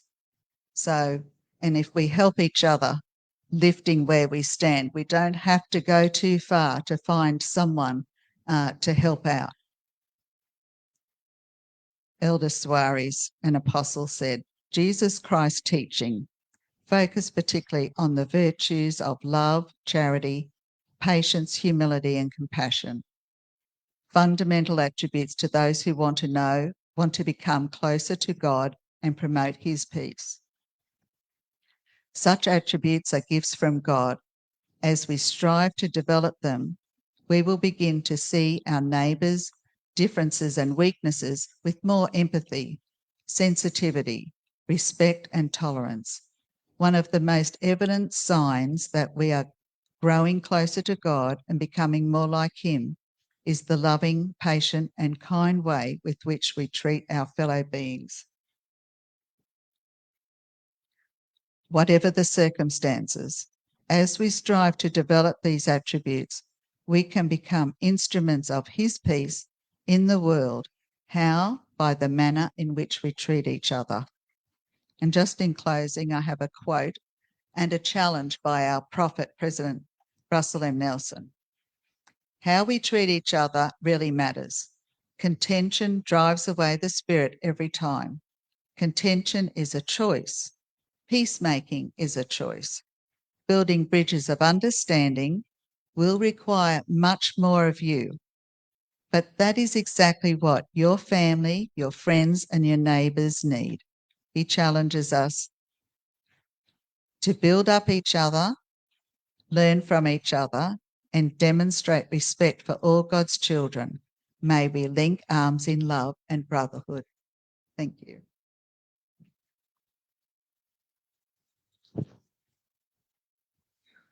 Thank you, Miss Evelyn Ray, for the stories. I can capture 3 stories just now, but I think in addition to the values that we promote via Madani concept, it is also essential to know that this Madani concept appreciate the religious values behind the many values advocated via Madani. So it is not purely secular values, but those are also religious values appreciated across religions. You are a retired physiotherapist, but I guess you're also a good teacher because you use stories to tell. And this is part of the pedagogies, especially when teaching the young people, as I can see in your brief CV that you are teaching the young missionaries. So I believe that you have made use of many stories to teach them. When you talk about stories just now, I remember there is one very famous stories of the 7 blind men. How many of you have come across this story? I think if you're so into interreligious thing, perhaps you come across this story when you read the work of perhaps Ananda Kumaraswamy and Jalaluddin Ar-Rumi. Al-Matnawi, and I think I came across this story in one of the Hindu sages. So this story talk about or tells about 7 blind men who wanted to know how does an elephant look like. Have you come across this story? I bet you have, some of you.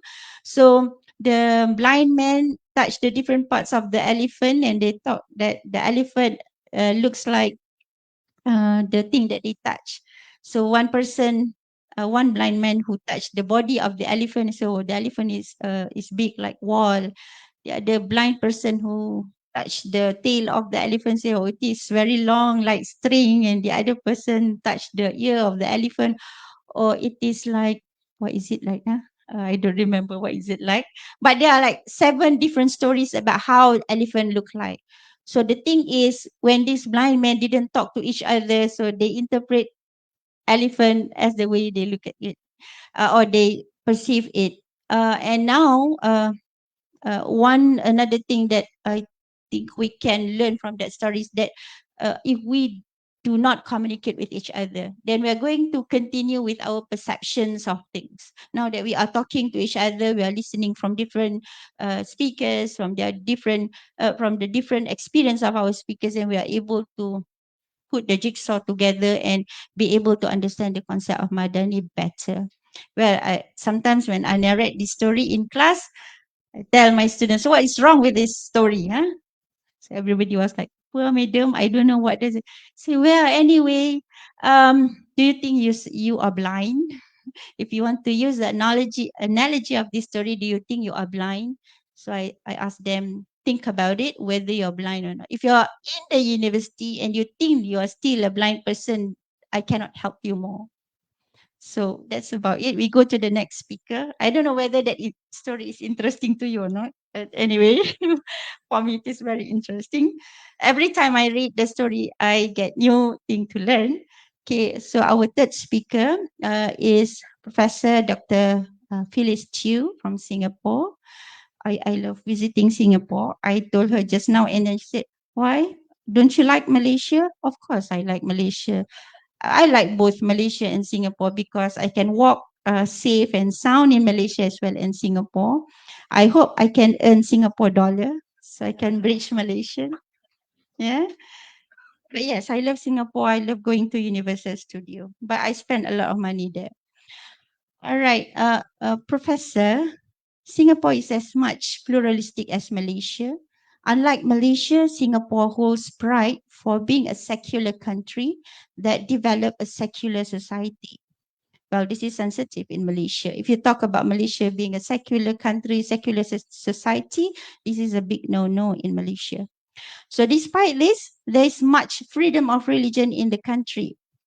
Given this background, do you think that the concept of Madani be in contradiction with the values upheld by a secular country or secular society? Okay.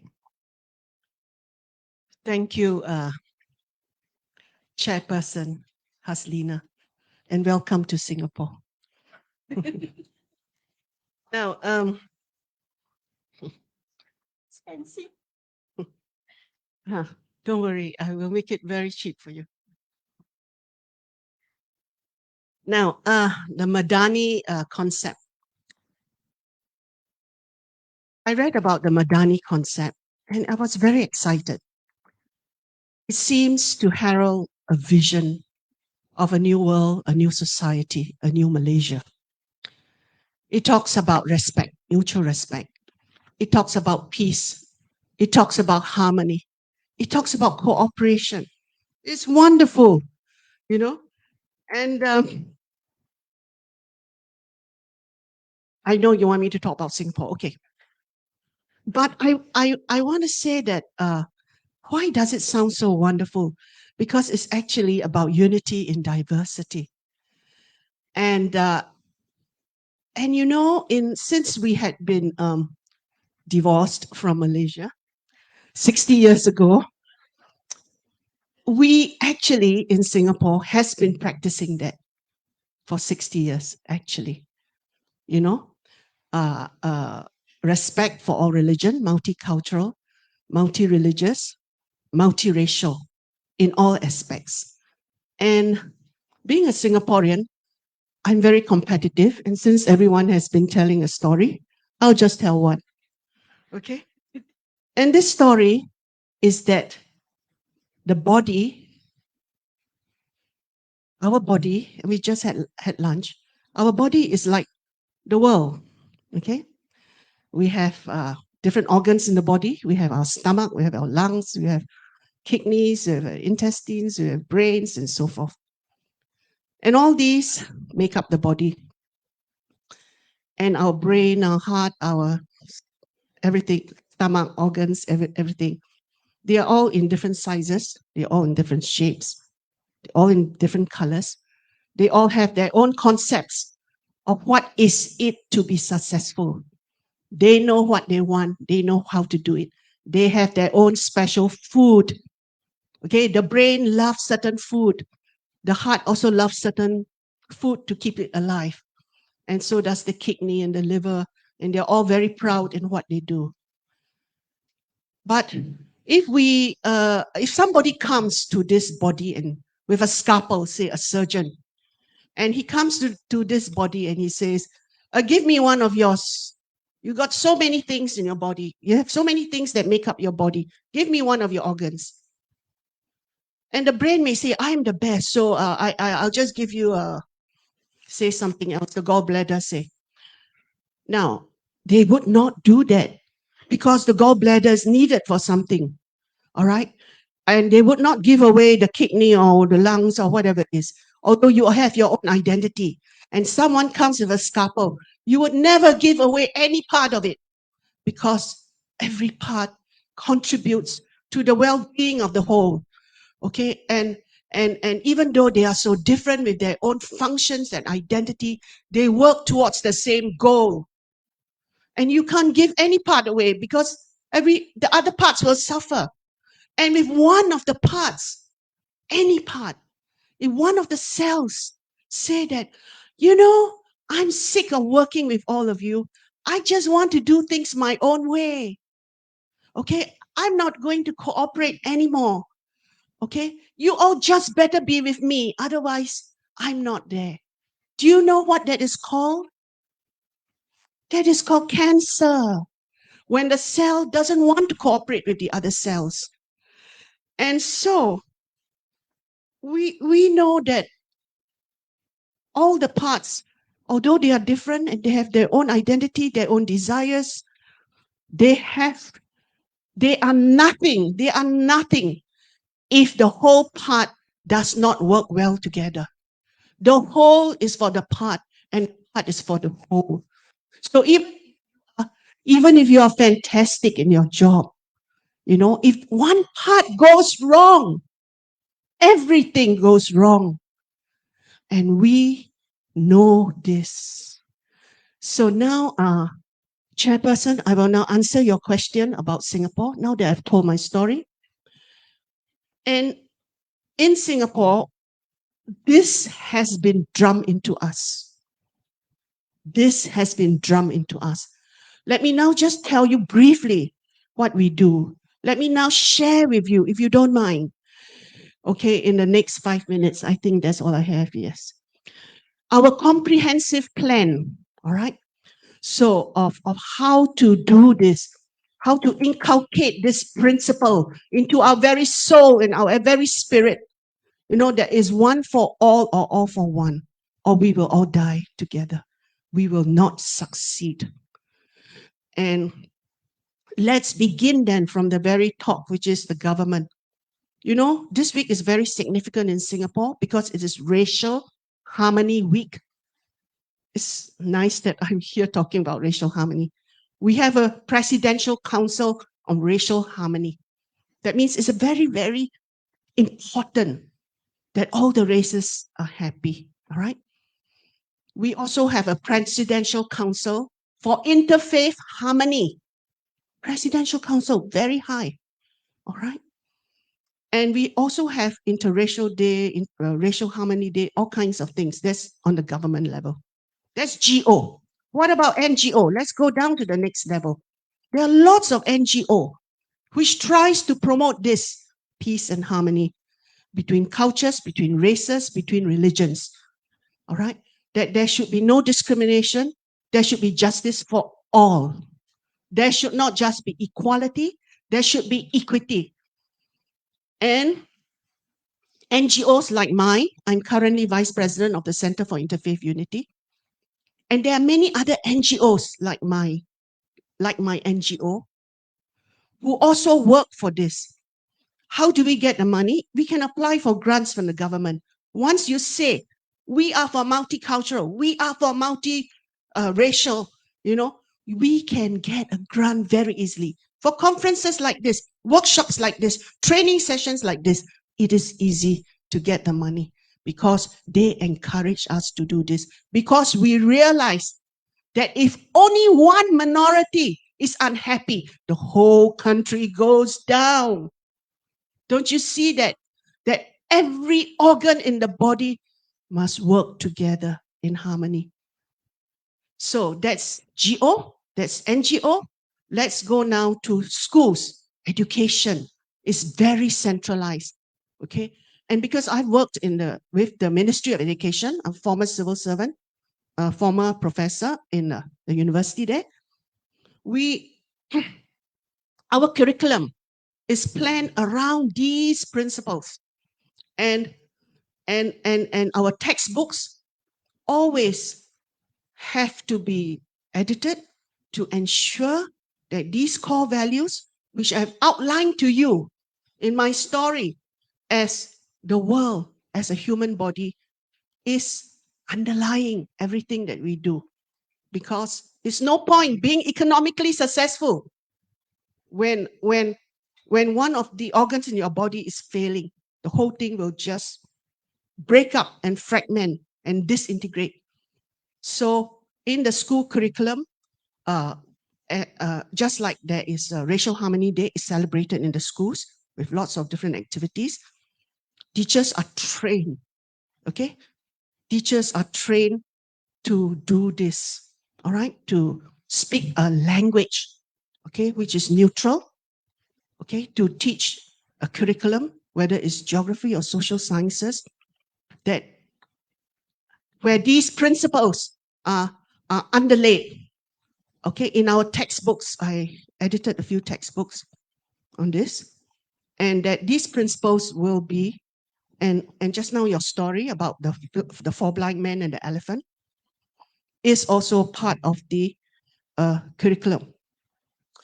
Now, in the schools, we also teach things like critical literacy, where we teach students to identify stereotypes, which is now very apparent in the media. You know, social media is increasingly full of hate speech which are prejudicial to people. This is very important. We teach our children to identify hate speech, never to use hate speech. Our social media is censored for this. They always say we are strict. We have to be strict because we cannot afford anybody in Facebook or Instagram or TikTok to slander another race or another religion or another culture. All right. And so it will be taken down immediately. All right. So your language has to be very, very proper because you know that you live in a world of diverse people. You do not hurt people willingly. Be careful of your language. Always be courteous. So teachers are trained to do this. It is very, very important. All right. Because the society will break up and the whole economic success that we want will be gone. So, so this is what we teach them. We also teach them about the press, you know, who owns the press? Press freedom, be critical literacy. We teach them about social, economic, social and emotional, yes, 2 minutes more. Social and emotional things about social and emotional literacy, where you use certain language and how you communicate with people, how you're cooperative, things like that. Okay, it's just called social emotional literacy. It's something like EQ, okay, which is part of the syllabus from kindergarten and so forth. So, okay, what have I talked? GO, NGO, education, which is very important. And and then also, some of you may not realize, but our Prime Minister, Lee Hsien Loong, in 2019 was given a World Statesman Award, not by us, by the World Conscience Society in New York. And he went to New York to receive this award. I just want to tell you, there's only a handful of current prime ministers that get this sort of award. You don't get this sort of award unless you do the things like I just outlined to you, where it is consistent at the government level, at the NGO level, at the educational level, at the media level, and so forth, and where you consistently show that there is no discrimination against any race or any religion or any culture, okay, and that you try to level the playing ground as much as possible. Anyway, you can read about him. Just Google Lee Hsien Loong World Statesman Award, okay, by the New York, so forth and so forth. So now let me just conclude. 1 minute left, right? Yeah. Let me just conclude by saying this. I hope you don't think that I'm showing off. I don't. It's been a difficult journey, as anyone who organized such conferences will tell you. Ask Mr. Hanif, it's very hard to get people of diverse beliefs to come together. Life is not an art gallery where everything is laid out for you. Life is a workshop. It's messy. It's work in progress. Every time you do something, there are hurdles. We know this. We've been trying to do this for 60 years. I'm not saying that we are successful, but I'm saying that we are trying. We are trying. We've tried for a long time. We have succeeded in some way. We're not there yet. We might never be there. All right? Because life is like this. Okay? But we know that little by little, day by day, we make progress. And this is just a sharing with you. It is not it's not a show-off thing, it's just a sharing with, yeah. And I have to say this because I'm in Malaysia and I don't want you to hate me. So I just want to say, hey guys, we're friends. We just want to share what we're doing. We're just partially successful, but we're trying. We're trying. Okay? Thank you so much. Thank you, Prof. Thank you, Professor. My take is that, well, if we want to understand Madani based on what Professor has mentioned just now, we have to think like we are in one body. Yeah. Actually, for Muslims, there is one hadith, one saying of the Prophet, saying that a Muslim affair is very how do I call it? It's so interesting that if one part of the body is sick, not well, the other parts of the body also will share this and will together with the person not having a sleep, not having a good sleep, because if one part of your body is sick, then you cannot sleep at night because the whole body will feel the sickness. So that is my take of what you have said just now with regard to Madani. Perhaps this is right time for all of us here, especially Malaysians, since you are talking about Madani, right?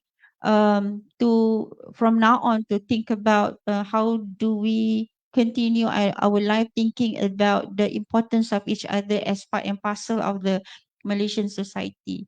I mean, I feel this very much in the past when we had Kongzi Fachai or Chinese New Year.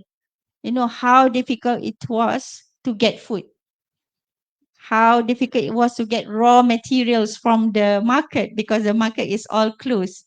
Our Chinese friends, they are celebrating, a very good holiday during Chinese New Year, sometimes up to 2 weeks. So we had to eat sardine or Maggi because the market is closed. No veggies and fish, fresh fish. So that's how it is important for us to know each other roles in the society. Yeah. And in the month of Ramadan, I think everybody enjoy the bazaar. the food during Ramadan Bazaar. I can see different races and ethnics joining our Ramadan Bazaar, and also iftar at the hotels. Very good food during Ramadan. If you're from outside Malaysia, you should come to Malaysia in Ramadan because you will not starve. There are plenty of food. By the way, I just want to pick on something that she said just now. Well, being divorced is not always bad, right? Because she said it that after we divorced from Malaysia and now they are good. So being divorced is not always bad. That's a joke. Don't take me seriously. Okay. Let's go to the next speaker. I hope you didn't smile just now. Okay, sorry, Mr. Sarda. Now, to be serious, since the establishment of MCC BCHST, you have witnessed that we were introduced with slogans such as Hadari and Wasatiyah. This time it is Madani. So I think you learned so many Arabic terms already. In your opinion, what are the added values introduced by Madani, or actually it's all the same? Please, Mr. Respected moderator, the facilitator, fellow panelists, and all the respected participants. All of us have heard the question. I think I will break it up, the question posed, so that it will be easier to follow me when I proceed. The question says that earlier slogans were introduced, that is Islam Hadari, Wasatiyah.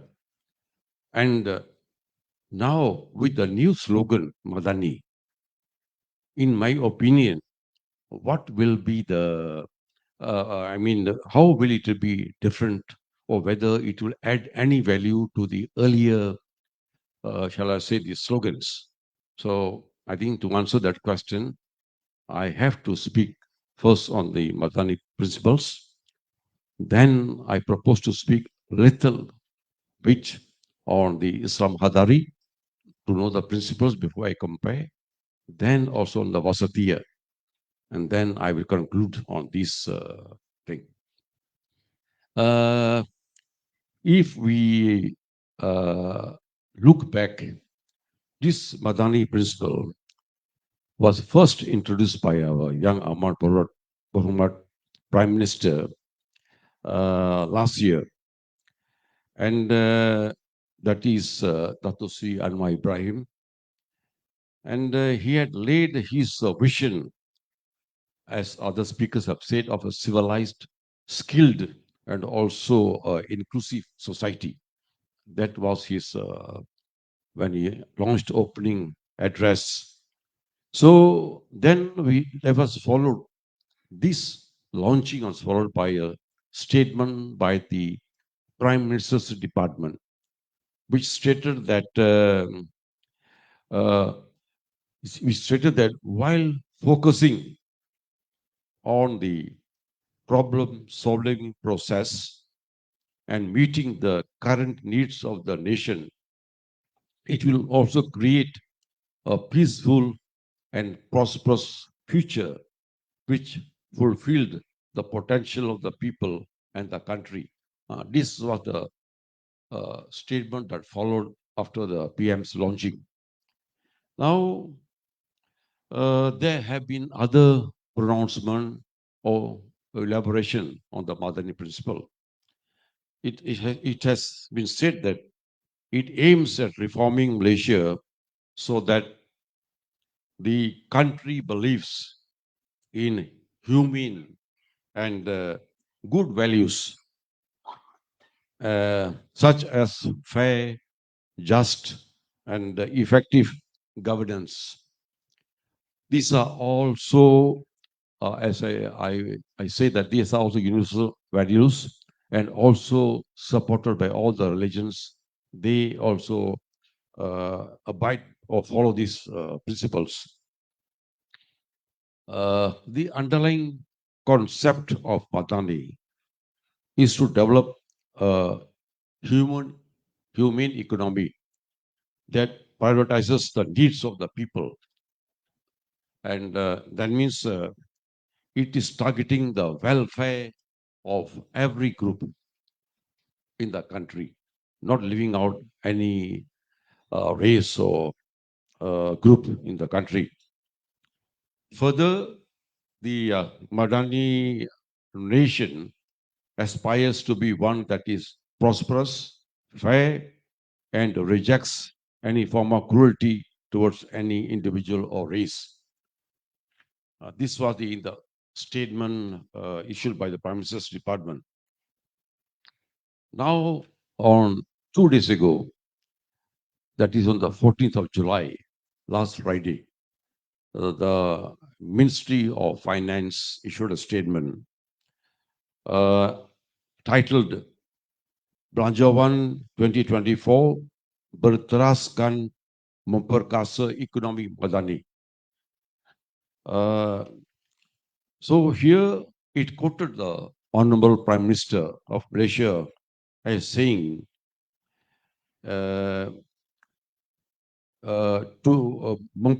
he quoted the Honorable Prime Minister who said the aim is to memperkasa ekonomi madani ialah dasar menyeluruh kerajaan berpanduan yang berhasrat untuk mengangkat semula darjat dan martabat negara ini. That means it is to the aim is to see that the country rises and takes its place in the world stage. Then the statement further said, kerajaan perpaduan beriltizam dan mahu mengangkat sebuah Malaysia madani yang punyai azam global berteraskan nilai madani demi kesejahteraan rakyat. So all these principles, they emphasize fairness, justice, inclusiveness, to be ready the people for the global stage and for the welfare of the country, all the people. These are the basic principles underlying that. Now, so if now let me go to the principle, because I'm supposed to say whether Madani has gone beyond the earlier Islam Hadari, then also the Wasatiyah. In fact, there was a Vision 2020. There was also Keluarga Malaysia, all earlier slogans. And since the question only has picked on two, I will just say in a few sentences. So see, is the Islam Hadari, his aim was enhancing the quality of life. It, when launched, it stated that the Islam Hadari would be achieved through the acquisition of knowledge, the development of the individual and the nation, and the establishment of a dynamic economic, trading, and financial system. So from we see here that the Islamic Hadari, which are Islamic values or principles, will be used to govern the country and to bring about economic development and so on, and work, which are beneficial to the whole population. Now we come to the next Wasatiyah. This is bahasa Arab. I got it from the Google. Bagi tengah pusat, bagi tengah pusat, center, seimbang, balanced dalam Islam yang merujuk kepada jalan tengah, moderation. So here it means moderation. It says that pendekatan Wasatiyah lebih menjurus kepada pembentukan masyarakat yang mempunyai sikap dan amalan tidak ekstrim dan bertindak adil dan tegak kebenaran. Here the focus of Wasatiyah, while following the Islamic values towards middle path and acting in moderation with others. So you see the principles now. Now, when we take these principles, Islam Hadari, also the Wasatiyah and the Madani principles, which I stated, we'll see that the values promoted earlier, if I can recall now again, that all are grounded in Islamic values. The focus of all of them is by using Islamic principles to build a knowledgeable and just society, bringing economic advancement, promoting moderation to create a united and just society. Now, I am now to compare Madani concept. I think its appeal is wider than the earlier principles.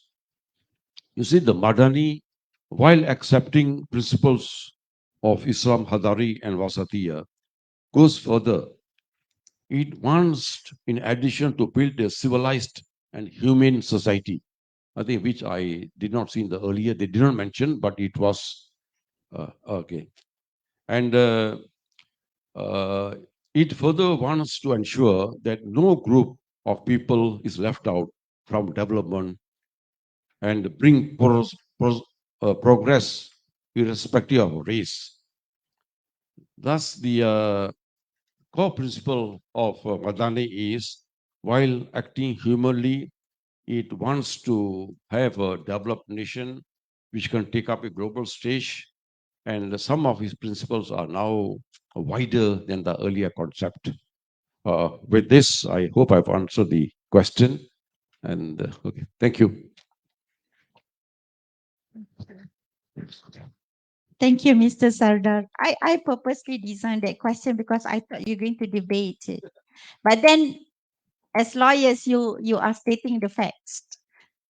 You did it very well. Thank you very much.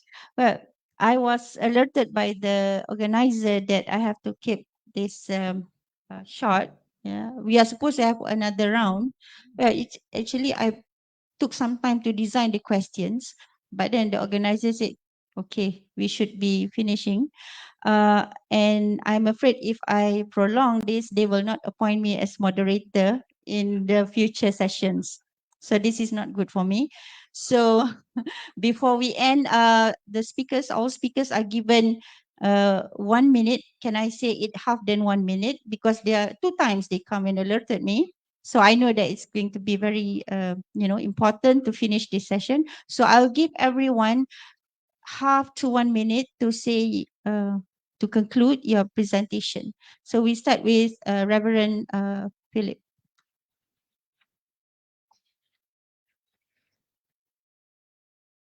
Thank you. Yeah, while we talk about the framework within which the Madani society will live, we're also living in a different world now. When we talk about loving your neighbor, it cannot be just contained within aspect of course, compassion and all that come in. But I think it also must be put in within the framework of the current realities, which also the SDG goals and things like that. Loving my neighbor will be also to watch my own carbon footprint, you see. And neighbor is not just the immediate neighbor in history, but the future generation. So I think that's the kind of responsibility that we must embrace. Then we will be more responsible. Thank you. Then we continue. Thank you. Thanks very much. It has been right page. One leader said, every now and again, people should do what you did. This is to our prophet, And that is to get out of the box, do something very different of what is needed to unite people to bring harmony. And I've been very privileged to be part of Pure Land in Toowoomba. Venerable Master Ching Kung set up the Pure Land Learning College there and employed Hanif, as many of you know, to invite faith leaders to come and see, come and participate in making Toowoomba a place of peace and harmony. And through the many years, probably over 20 years now that they have been working in Toowoomba, this is slowly taking place as a group of working with John there as our chair. We're slowly having inroads into the community, but as a group, we come together and we share our faith experiences and invite each other to activities in which we can learn and feel the love of each other. And and I think that as we continue to do that in where we stand, lift where we stand, making improvements, and that 1%, it'll make a difference. Thank you, Miss Evelyn. And maybe Mr. Sarda can carry on and then The topic for today was how to build interfaith collaboration and to achieve a cohesive Madani society. I've already covered Madani society. Maybe within a minute, I will say something about interfaith collaboration, how interfaith collaboration can help to achieve the Madani principle.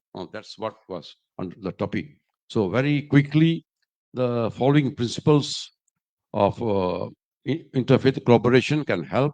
One, if we should respect and have compassion for each other, to highlight common religious values and not to pick up on differences which will divide us. Thirdly, each religion to promote true teachings of its religion.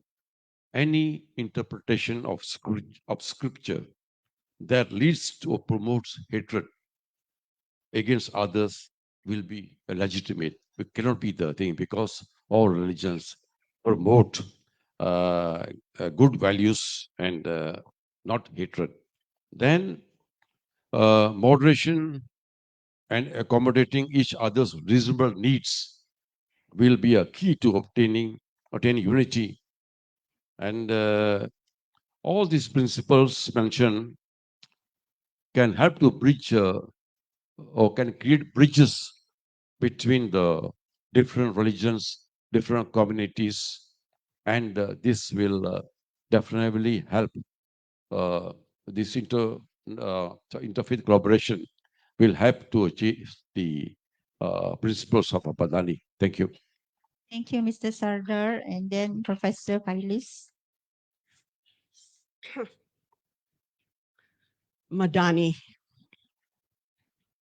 How sweet the sound. How beautiful the vision. Let me quote with a saying from Confucius. The journey of 1,000 miles begin with a single step.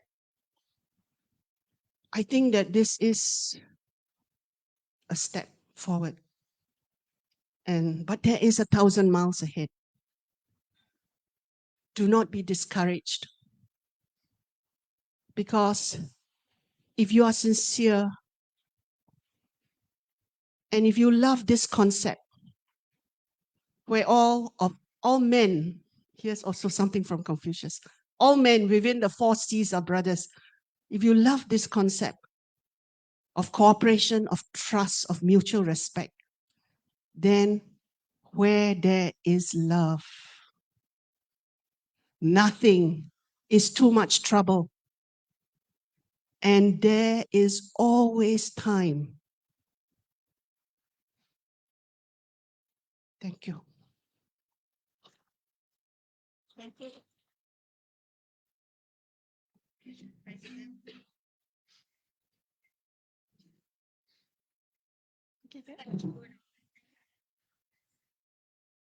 Let's give a hand of applause to our speaker today. I hope people from Kementerian Perpaduan is still here. Ada Kementerian? Because just now Professor Phyllis says they were given support from the government, so we hope we will be given more support from the Kementerian Perpaduan to organize more sessions like this. And let's congratulate ACCIN and the collaborators for organizing such a beautiful program like this. Thank you very much. I end my role as moderator. Assalamualaikum warahmatullahi and salam sejahtera. Waalaikumsalam. Thank you very, very much, Associate Professor Dr. Hasina and all speakers. May I ask you to stay on stage for appreciation session? I invite Yang Berbahagia Haji Hanif to present the token of appreciations to all the speakers as well as moderator. Is Haji Hanif here? MashaAllah. I'm so sorry I couldn't see you there. Please welcome. Okay.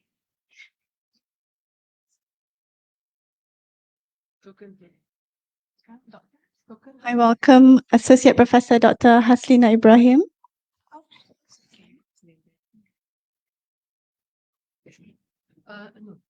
No, the first name. Oh, okay. All right. Sorry. The first one is Co-Episcopal Very Reverend Philip Thomas, and then Mrs. Evelyn Ray.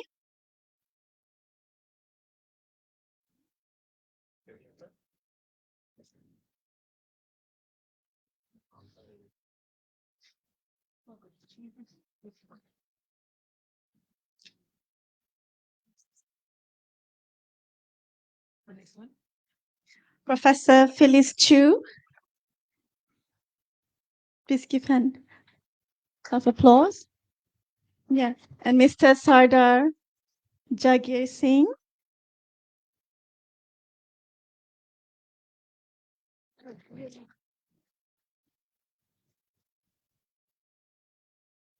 As well as our moderator, Associate Professor Dr. Haslina Ibrahim. It's very unfortunate to not be able to ask questions, but you can keep your question and ask after the session, inshallah. Thank you, Haji Hanif. Thank you all speakers and moderator. We will now proceed with the next agenda on our conference schedule. That is a kind of a facilitated workshop that we design to be interactive. So again, maybe after hours of post lunch, we can be more active and interactive.